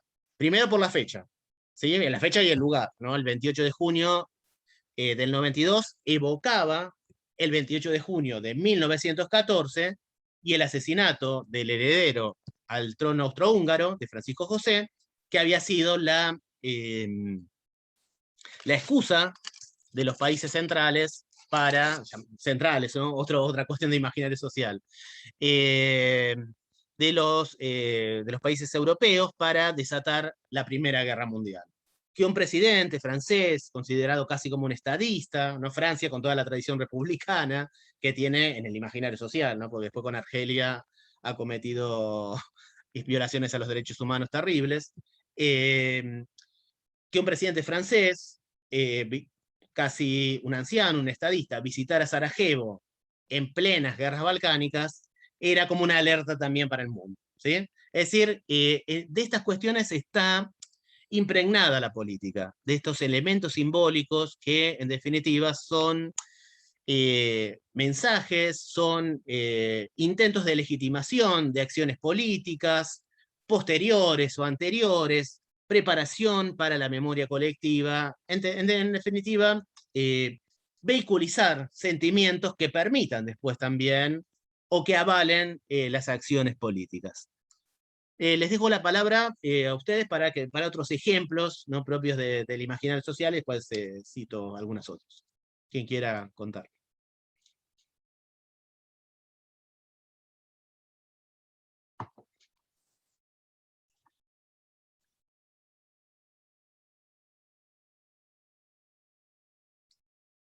Pueden ser históricos, pueden ser presentes, los que se les ocurran.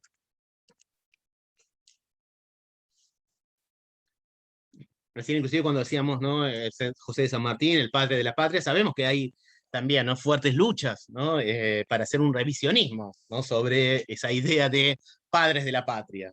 Primero porque, Bueno, la patria no tiene ni padre ni madre, ¿no? Pero parecería que solo tiene padre, ¿no? ¿Y por qué siempre la idea de patria? Y ahí aparecen también otras ideas, ¿no? ¿Por qué no también la idea de matria? Si vamos a reivindicar la figura de San Martín, ¿por qué no reivindicar la figura de Remedios del Valle, por ejemplo, ¿no? Que participó en la lucha de independencia, etcétera, ¿no? Bueno, esas también son lugares en donde se juegan imaginarios sociales, ¿no? El predominio, ¿no?, de las sociedades patriarcales sobre las otras, etcétera.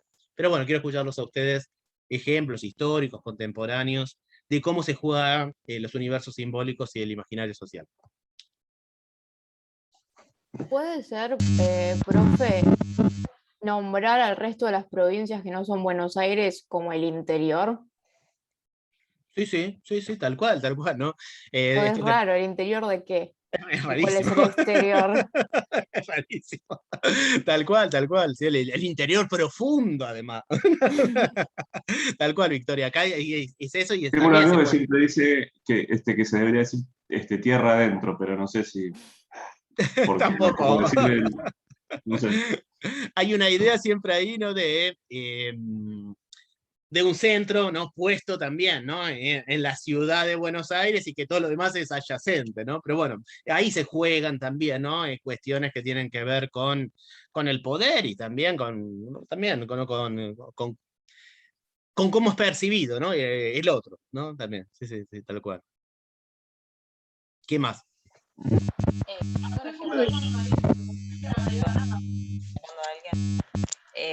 Es el de descamisado, ¿no?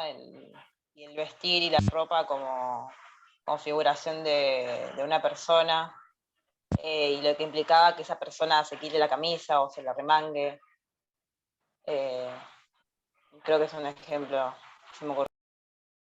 Buenísimo el ejemplo de Camila, ¿no? En varios sentidos, ¿no? Primero, la figura del descamisado, ¿no?, tan fuertemente, por ejemplo, ¿no?, durante el peronismo, pero uno también piensa en la Revolución Francesa, ¿no?, donde aparecen los sans-culottes, ¿no?, también, ¿no?, las maneras de vestir también están expresando esos fuertes símbolos, ¿no?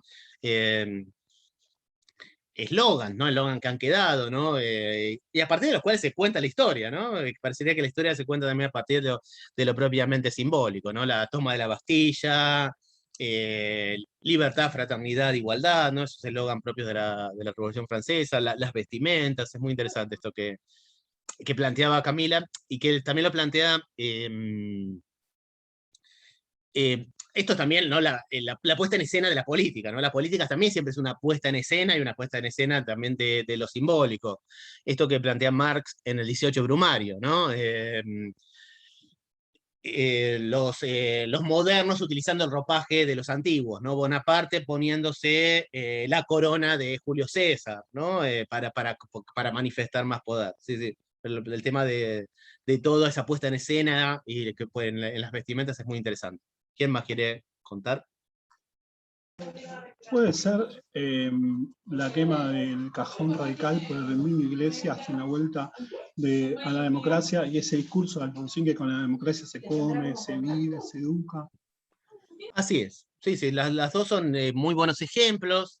Primero, bueno, el eslogan que ha sido, casi que también ha quedado en la memoria colectiva, ¿no?, como simbólico, ¿no?, de Alfonsín, ¿no?, con la democracia se come, se cura y se educa, ¿no?, en momentos en que justamente, ¿no?, la democracia parecía como el valor predominante, y que muchas veces en el acto, bueno, lo que estaba señalando Leandro, es un hecho que ocurrió en el cierre de campaña del candidato justicialista en 1983, para las elecciones de octubre del 83, de Luder, cuando el candidato a gobernador, que era Emilio Iglesias, frente a una multitud, ¿no?, de aproximadamente 2 millones de personas, quema, quema como una especie de cartón, es decir, de un cajón, perdón, de cartón que tenía inscripta las siglas de la UCR.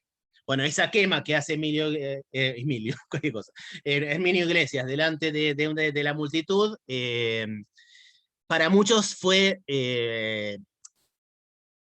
casi el símbolo de lo que va a ser después la derrota, ¿sí? O por lo menos que volcó ese hecho simbólico a no votar al justicialismo, porque parecía un retorno a los elementos más violentos, ¿no? De los cuales esa sociedad argentina estaba queriendo emerger, ¿no?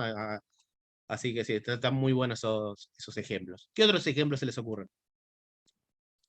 Se me vienen, por un lado, recién hablando de esto, me acordé de cuando muere Evita, las paredes pintadas de Viva el Cáncer, y no sé si habla como del imaginario social, pero hoy en Afganistán se cumple, nada, es una fecha de conmemoración de su independencia, y el régimen talibán, en vez de izar la bandera de Afganistán, iza su bandera talibán, y marca una simbología de la intención de que una práctica social se legitime a grandes, simbólicamente perdure.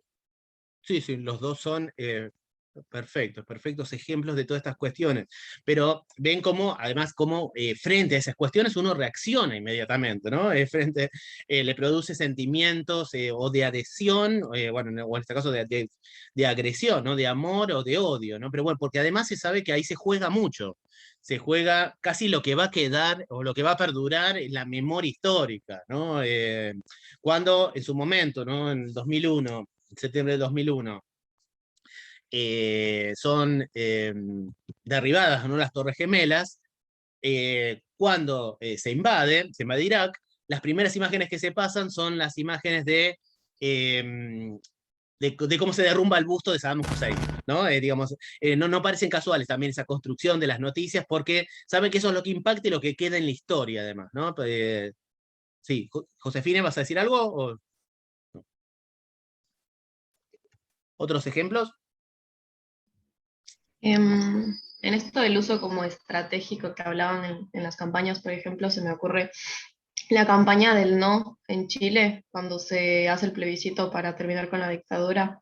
Es muy loco esta idea de cómo, bueno, vienen de tanto horror que la campaña, hay esta peli que está buena, que la campaña tiene que ser con otro discurso, como que servirse de otra cosa más de alegría y de lo que sea, aunque sea una reivindicación de izquierda y de terminar con eso, como que hay que pintarle de alguna otra cosa para que sea atractivo y poder ganar. Así es, ¿no? Bueno, a mí también me encantó la película. Hay una película, creo que todavía debe estar en Netflix, por lo menos la vi hace muy poco. La película se llama No, así, y justamente es muy interesante porque trabaja esto que señalaba Paula, ¿no? Cuando en 1989 hacen un plebiscito en Chile para ver si continuaba la dictadura de Pinochet o no. Aparecen diversos, bueno, les destinan 15 minutos a los que quieren la continuidad de las propagandas, quiero decir, ¿no? De Pinochet, no sé, la campaña del sí, la campaña del no, y muestra las campañas estratégicas para movilizar esos sentimientos colectivos a favor del no. Y justamente como señalaba Paula, esos sentimientos colectivos a favor del no se mostraban, no se iban a lograr a partir de mostrarles los horrores y el terrorismo de Estado de Pinochet, increíblemente, o denunciando ese terrorismo de Estado, sino casi bueno, en una campaña que nos ha sido trágica también en Argentina, ¿no? Que casi que se viene la alegría, ¿no? La revolución de la alegría, ¿sí? Pero que bueno, que en ese caso sirvió para el bien y no para el mal. Pero es muy interesante y es muy conmovedora la película, se la recomiendo muy particularmente, y ahí están, si no, seguro está en otra plataforma que está ahí señalando Paula en el chat, ¿sí? No la conocía esa plataforma, Stremio.com, buenísimo. Sí, medio duran barbas, fue la plataforma, como es para el bien, mira, nos conmueve hasta nosotros, ¿no? Es increíble, es muy buena la película. ¿Qué otros ejemplos se les ocurren? A mí se me ocurre, volviendo a las dictaduras, el imaginario del algo habrán hecho, como para que les lo pase, y pensaba en el uso de la violencia, la decisión de que sea pública, porque existe la idea de que, bueno, un militar o un policía, la función es proteger al ciudadano, y si se lo llevan públicamente y de manera violenta es que algo habrá hecho. Entonces, más allá de todo lo que sucedió clandestinamente, fue una decisión simbólica hacerlo en público, porque ayudan a alimentar esto. Bueno, si se lo están llevando de esa manera y se lo están llevando policías es porque algo hizo y peligra mi integridad con esa persona. Así es, ¿no? Y qué fuerte efecto tiene, ¿no? Sobre las subjetividades y qué discurso que ha sido tan perdurable, ¿no? En la historia argentina, ¿no? Lamentablemente. Sí, sí, totalmente, Daniela. A mí se me viene a la cabeza el golpe de Estado en Bolivia en 2019, que sacaron la huipala y trajeron la Biblia, como muy fuerte esa imagen, lo que representaba. Así es, así es. Perfecto, buenísimo, buenísimo. Sí, sí. Uno piensa, ¿no? De cómo... Perdón, sí, Lina. Ana. No, yo iba a comentar el tema de 2008, cuando aparecieron las frases "todos somos el campo", que se producía una disputa sobre quiénes eran realmente el campo, pero públicamente pasaban en los... Esa disputa fue como muy expuesta, porque se daban en los mismos programas de televisión, en las mismas calles. Incluso me acuerdo en la facultad que se armaban unas roscas muy importantes, porque los estudiantes que venían, por ejemplo, de ciudades donde había mucha economía de agro, tenían como una visión que decir al respecto sobre, bueno, para no todos somos agroexportadores, no todos somos esto. Coincidió justo con esa vez que cursé historia y se elaboró en clase también. Así es, sí, sí, sí. Sí, ahí, bueno, realmente los debates, ¿no? Apelaban justamente a la emocionalidad más simbólica, ¿no? Porque también, ¿no? Pensando que ahora, ya empezar, a partir del encuentro que viene, vamos a empezar con la generación del 80.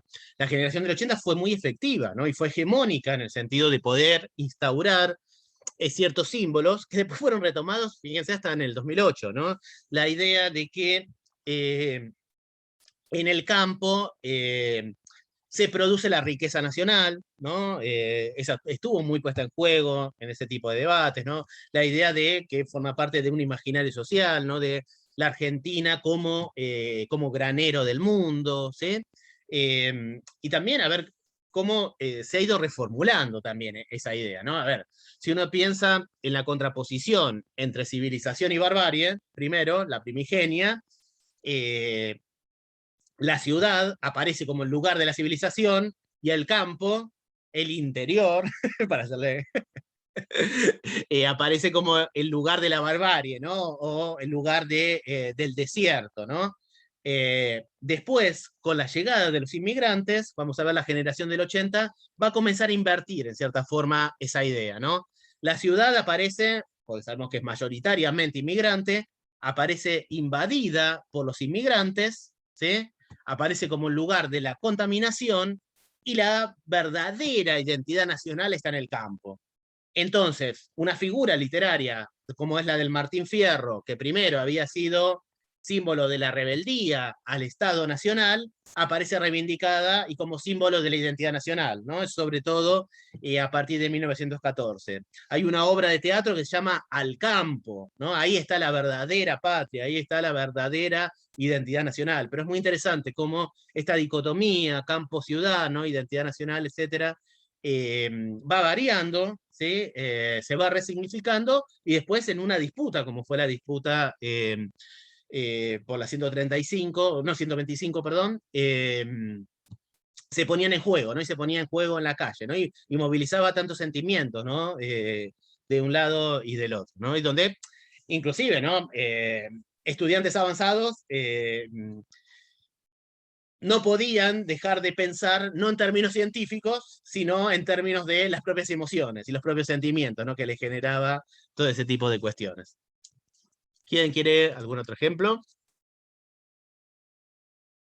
Yo me acordé de, por ejemplo, del Mayo francés y la caída, el 9 de noviembre de 1989, la caída del muro de Berlín, que fue la unificación de la capital alemana y fue el fin de la Guerra Fría.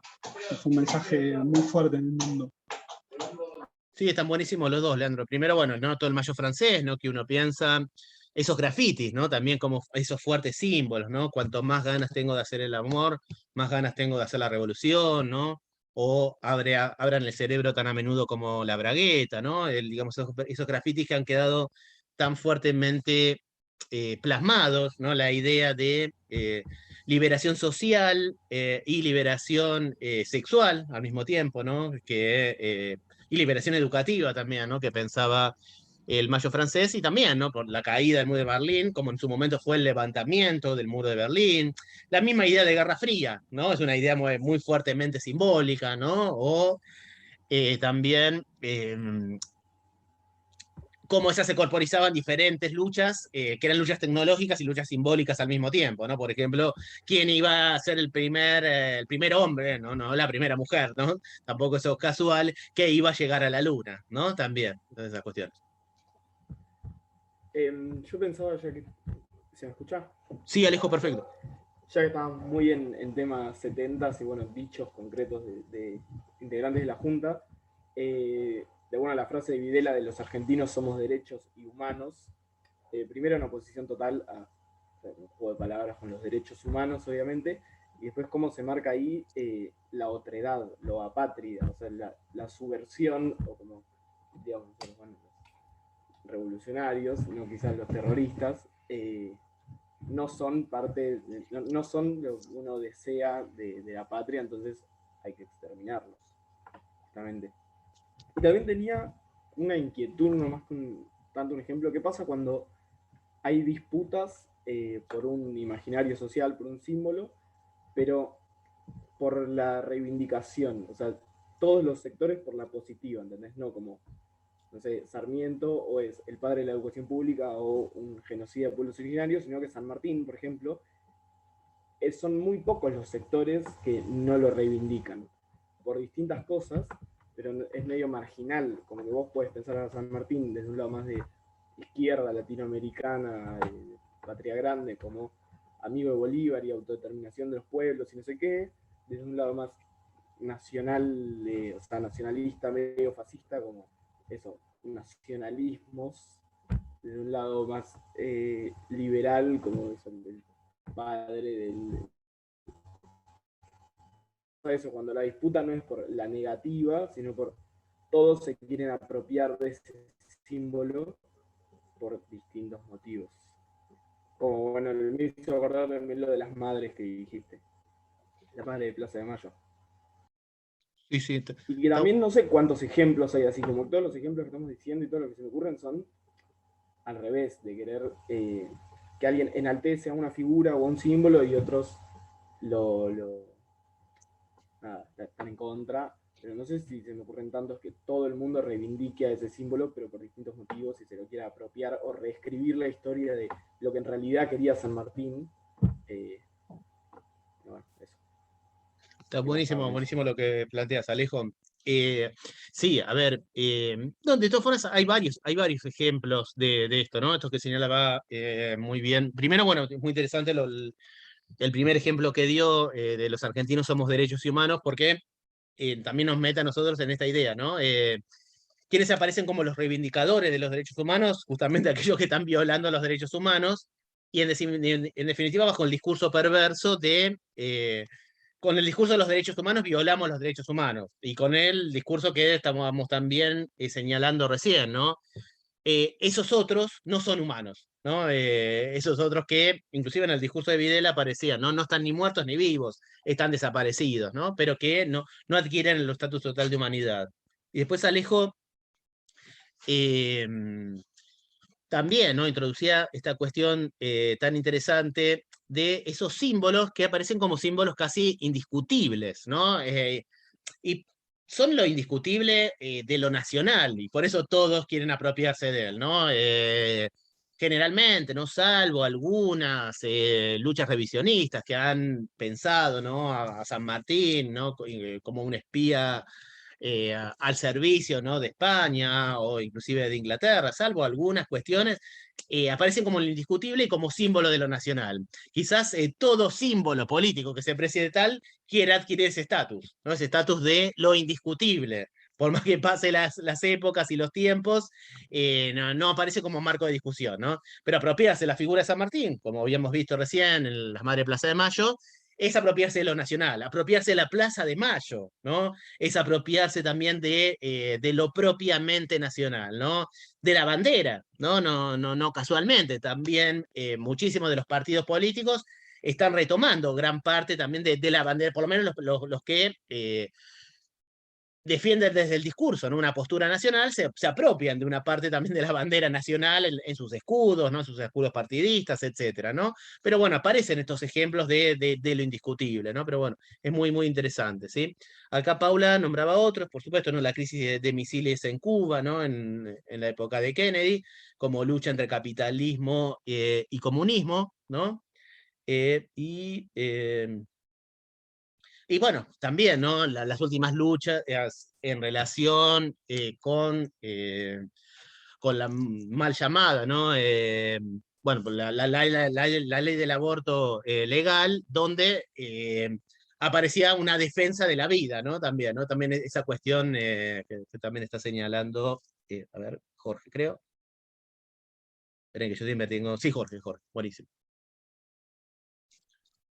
Iba a decir algo más, un par que me surgieron, uno que mencionabas vos, Adrián, sobre el tema de las Torres Gemelas, de lo de construir de vuelta otras torres, hayan sido Estados Unidos los que tienen las torres, no digo, pero, y que justamente tenga, no sé si decir símbolo fálico, pero como que estamos con el pene erecto todavía, como para seguir, digamos, ¿no? Eso sobre las torres. Después, sobre lo que decía Camila, también el tema de la ropa, bueno, obviamente ropa, distinción, eso sabemos, pero como que se me vino el tema de lo de la gorrita, por los llamados pibes chorros, entre comillas, como que, viste, como que ahí tiene gorrita. No, y sobre lo que decían también sobre las marchas en general como símbolo, ¿no? Históricamente, cuando la derecha quiere también marchar y apropiarse de la marcha, ¿no? Como concepto, hasta las últimas, bueno, lo del campo que mencionaban, defensa de la supuesta libertad / propiedad privada, cuando se cuentan si en una marcha hubo más gente que en la otra, no sé, como que la marcha en sí da mucho para esto. Así es, buenísimos todos los ejemplos que trae Jorge. A mí se me ocurría también, pensando en la construcción de la democracia después de la dictadura, el día que Néstor hace que se bajen los cuadros, que lo hace un 24 de marzo. Y pasaron un montón de años desde que se volvió a democracia, pero es también cierre de siglos que haya decidido hacerlo un 24 de marzo y que los baje de la ex-ESMA. Me parece como súper simbólico y decís, bueno, pasaron tantos años de que terminó la dictadura, pero sigue como en ese proceso de reconstrucción. Buenísimo, y además, bueno, no solamente la fecha, ¿no? El mismo acto simbólico, ¿no? De bajar justamente, ¿no? Los retratos de los dictadores, ¿no? Y fíjense qué es lo que queda casi en la memoria colectiva, ¿no? En la memoria que se construye, ¿no? Desde los partidarios y también los que lo ven como como negativo, ¿no? Es interesante también eso. Camila, ¿ibas a decir algo? Sí, algo cortito igual. Lo significativo que es para los peronistas, ¿no? Para nosotros hacer el símbolo de la vía de la victoria, con las manos a modo de gesto, bueno, no sabría bien qué sería, pero hace poco, ahora en el cierre de listas, vi que el partido de Spert también está como queriendo hacer algún símbolo a modo de puño o algo así, y nada, también es algo bastante simbólico eso. Sin duda, ¿no? Acá, bueno, Juanito dice, el 9 de julio cuando se le cayó, bueno, no fue intencional, pero bueno, los imaginarios sociales se conforman con lo consciente y a veces también con lo inconsciente cuando se le cayó la bandera en la cabeza a Macri. Por supuesto, ¿no? Que las campañas electorales son una puesta en escena muy fuerte, ¿no? Donde se juega muy particularmente, ¿no? Esta lucha entre lo simbólico, ¿no? Y pensaba, por ejemplo, en la campaña electoral de Menem, ¿no? La primera campaña electoral de Menem, donde apela a la figura de Facundo Quiroga, ¿no? Primero, ¿no? Cuando promete el salariazo, etcétera, pero también apela a las, bueno, hicieron las patillas, ¿no? Después se va a cambiarlo completamente, ¿no? Cuando sus políticas se vuelvan más neoliberales, pero también cómo apela también a las figuras religiosas, que suelen ser figuras tan efectivas, ¿no? Digamos, de hecho, ustedes saben que, bueno, que uno de los eslogans, quizás el más conocido, que ahora lo está repitiendo, creo, este chico es de Gran Hermano, ¿no? Que se está postulando, ¿no? Síganme, ¿no? Síganme, no lo voy a defraudar, ¿no? Síganme, por supuesto, tiene una connotación fuertemente bíblica, ¿no? Justamente, síganme, es lo que le dice Jesús a sus apóstoles, ¿no? No parece casual, ¿no?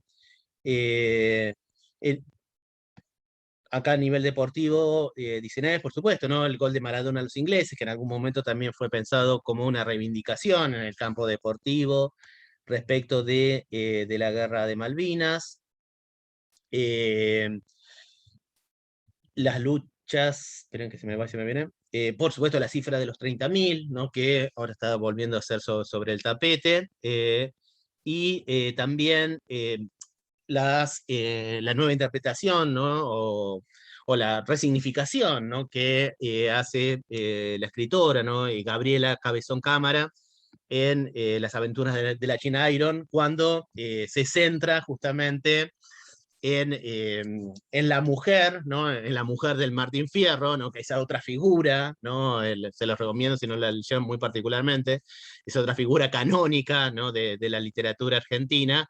Se centra ya no en el Martín Fierro, sino en la mujer de Martín Fierro, a la que Martín Fierro deja, abandona, y que es lesbiana, ¿no? Y que además, bueno, todo eso también, ¿no? Posibilita. Primero está hablando de una época, ¿no? Y de las luchas de una época, pero también, ¿no? Son intentos de incorporar, ¿no? A la literatura canónica y a la memoria colectiva otras luchas que existieron también desde siempre. Sí. A ver, hay otro más. Así es, ¿no? Y como también a nivel deportivo, ¿no? Para algunos fue la reivindicación y para otros fue también, como positivo o negativo, el gol de Maradona a los ingleses, una expresión más, ¿no? De la viveza criolla o del argentino, como siempre apelando a la trampa, etcétera, ¿no? Pero bueno, están buenos todos estos ejemplos que vienen señalando. Creo que no me quedó ninguno. En algún momento veo, después se me va. A ver, siempre lo había empezado a plantear Camila, ¿no? Como también en algún punto, ¿no? Las luchas políticas también son luchas entre las vestimentas, ¿no? Entre los trapos, ¿no? Entre los colores rojos, entre la divisa punzó de la época de Rosas, y los colores más formales de los unitarios, etcétera, los descamisados, ¿no? También es interesante pensar la historia argentina como una lucha simbólica entre vestimenta y también como una lucha de trapos, ¿no? A ver cuál es el que simbólicamente representa lo más estrictamente nacional. Y también un poco el negro como, o sea, el color negro como oscuridad y el blanco como pureza. Tal cual, ahí hay, bueno, muchísimas cuestiones. Además, no solamente, ¿no? como oscuridad, sino también, ¿no? Lo importante que es el lenguaje, ¿no? Y las luchas, ¿no? En torno también al lenguaje, ¿no? Siempre un día negro es un día malísimo, ¿no? O es símbolo de mala suerte, o bueno, todas las connotaciones que tiene el negro, ¿no? Y que creo que en algún momento aparecen, no sé si los dijo exactamente Malcolm X, pero bueno, aparecen en la película sobre Malcolm X, ¿no? También estas disputas que se tienen que dar, ¿no? Sabemos que el lenguaje crea realidad, ¿no? Y que por lo tanto también hay que operar sobre el lenguaje también para poder crear realidad, ¿sí?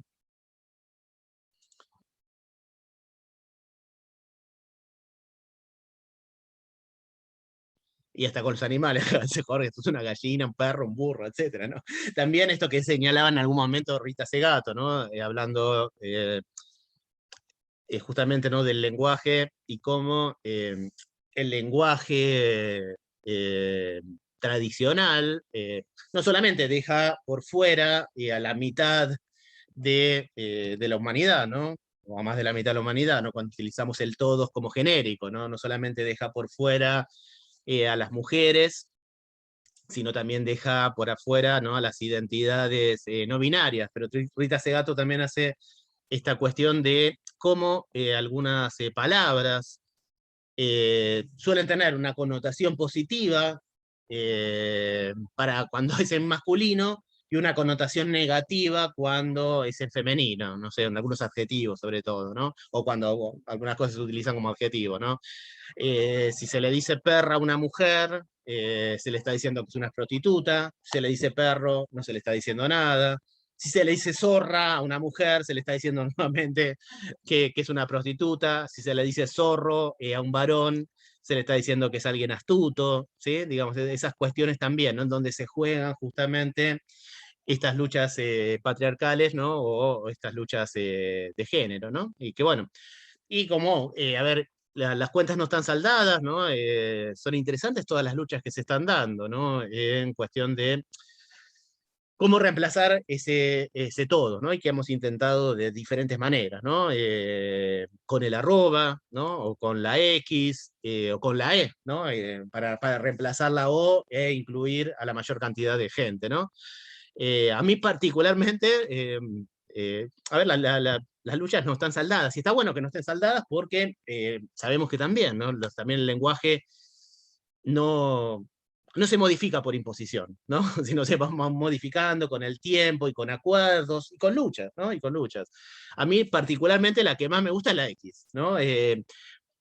Para algunos no, porque justamente la X parecería que es la nada. No, para mí la X puede representar esas identidades que no son fijas, en definitiva, ¿no? Que casi como aparece la X en matemáticas, ¿no? Como una incógnita que siempre se va cambiando a través del tiempo. El problema de la X es que es impronunciable, ¿no? Pero bueno, está bueno seguir pensando diferentes estrategias para incluir, ¿no?, también a mayor siempre cantidad de gente, ¿no? También siempre digo, ¿no? Para eso hay tiempo, ¿no? Hay tiempo. Para los feminicidios no hay tiempo, ¿sí? Si supiéramos que con la E se terminarían directamente las violencias, si es directamente proporcional, ponemos la E por DNU, ¿no? Hacemos un decreto y ponemos la E en el lenguaje. Pero como sabemos que no es directo, no es que por modificar el lenguaje se modifican las violencias, tenemos tiempo para ir construyéndolo. Y bueno, y está bueno también, ¿no?, dar estos debates y dar estas luchas.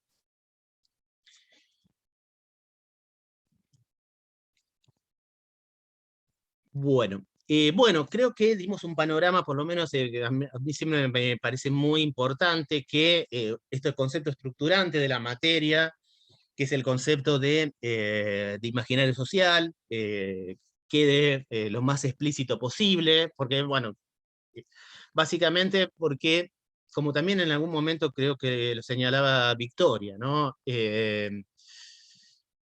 Son batallas culturales, ¿no? Es el lugar donde se juegan las batallas culturales, que tienen, de todas formas, incidencias muy fuertes en las batallas más estructurales, ¿no? En las batallas sobre la economía, sobre la política en general, y generalmente son relegadas o son dejadas de lado, ¿no? Parecería que todo se juega en la economía, todo se juega en el lenguaje propiamente político, y no se juega en este tipo de cuestiones. Entonces, y sabemos, bueno, por resultados electorales, por un montón de cuestiones, que hay que dar las batallas desde lo simbólico, hay que dar las batallas culturales, y hay que darle mucha importancia a los estudios culturales, ¿no? Porque ahí también se juegan esos cambios que nosotros queremos pensar, ¿no?, en torno a un mundo capitalista que vemos injusto, ¿no?, y a cambios más estructurales. Pero bueno, también en función del práctico, siempre me parece muy interesante darle mucho espacio, aparte que es uno de los conceptos estructurales de la materia.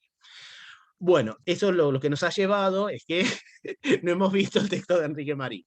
Para el encuentro que viene, pues ya estamos a las 3 de la tarde, entonces vamos a ver el texto de Enrique Marí, que no llegamos a ver hoy, ¿sí? Vamos a ver qué recorrido hace Enrique Marí, cómo ubica Enrique Marí este concepto de imaginario social, y vamos a comenzar con algunos textos de la generación del 80 para comenzar a hacer justamente el recorrido, ¿sí? Vamos a comenzar con el texto En la sangre, de Eugenio Cambaceres. Es un texto de 1887. Ustedes tienen en el drive que les compartió Sofi los 2 primeros capítulos. Si alguien quiere continuar con la lectura de la novela, es cortita, o capaz algunos la leyó en el secundario, para poder comenzar a caracterizar ese otro, que es el inmigrante y la literatura antimigratoria en Argentina.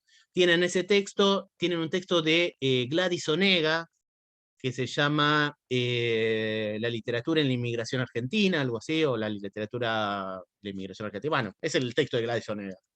Tienen y bueno, yo creo que con eso tenemos, porque el texto de Enrique Marí, para tratarlo bien, nos lleva 1 hora, y otra hora para comenzar con la generación del 80. Sí, acá Leandro, también coincido totalmente, me encantó también, hagan una maratón chilena contra pinochetista, vean no solamente la película No, sino también Machuca, que también me encantó la película Machuca, y está también en Netflix. La culpa es de Fidel, otra muy buena. ¿Cuál, Alejo? La culpa es de Fidel. No la vi, no la vi. Que es de... La vi una sola vez, hace unos años, pero es una nena, es la protagonista, que los padres... ocurre el Mayo francés, o sea, esto ocurre en Francia, ocurre el Mayo francés, y ahí se enamoran de la causa revolucionaria, y después se van a Chile, y el padre, no, creo que los dos son funcionarios, o bueno, parte del partido, y nada, es todo visto medio desde la mirada de la hija de 9 años, una cosa así, y eran muy, muy ricos. Las chicas se crían cuna de oro mal, pero Patricia, y de repente se va a vivir a Chile Allende, y ocurre el golpe, todo. Buenísimo. Ya la vamos a tener. Mayo francés, Allende, Pinochet, todo. Buenísimo, buenísimo. Genial, Alejo. Bueno, la de Machuca me encantó también, y hay otra del mismo director, perdón, del mismo director de No, esa de los curas, no sé si la vieron, ahora no me sale, bueno, después se las paso por WhatsApp, que no me acuerdo el nombre, que es tremenda también, ¿no? Sobre el Chile postdictatorial también, ¿no? Y sobre las complicidades también, ¿no? De la sociedad, en este caso, bueno, en una comunidad de curas siniestros. Bueno, estamos a las pasaditas las 3, entonces quedamos el jueves que viene para estos textos, y prometemos hacer como un cronograma tentativo, que lo habían pedido varias estudiantes también. Y ya saben, bueno, cualquier cuestión, estamos en línea, ¿no? Estamos en el teléfono, en el WhatsApp, por la vía que ustedes quieran. Muchísimas gracias, y bueno, buena semana, buen fin de semana para todas y todos. Chao, gracias. Chao, gracias. Gracias, buena semana. Muchas gracias.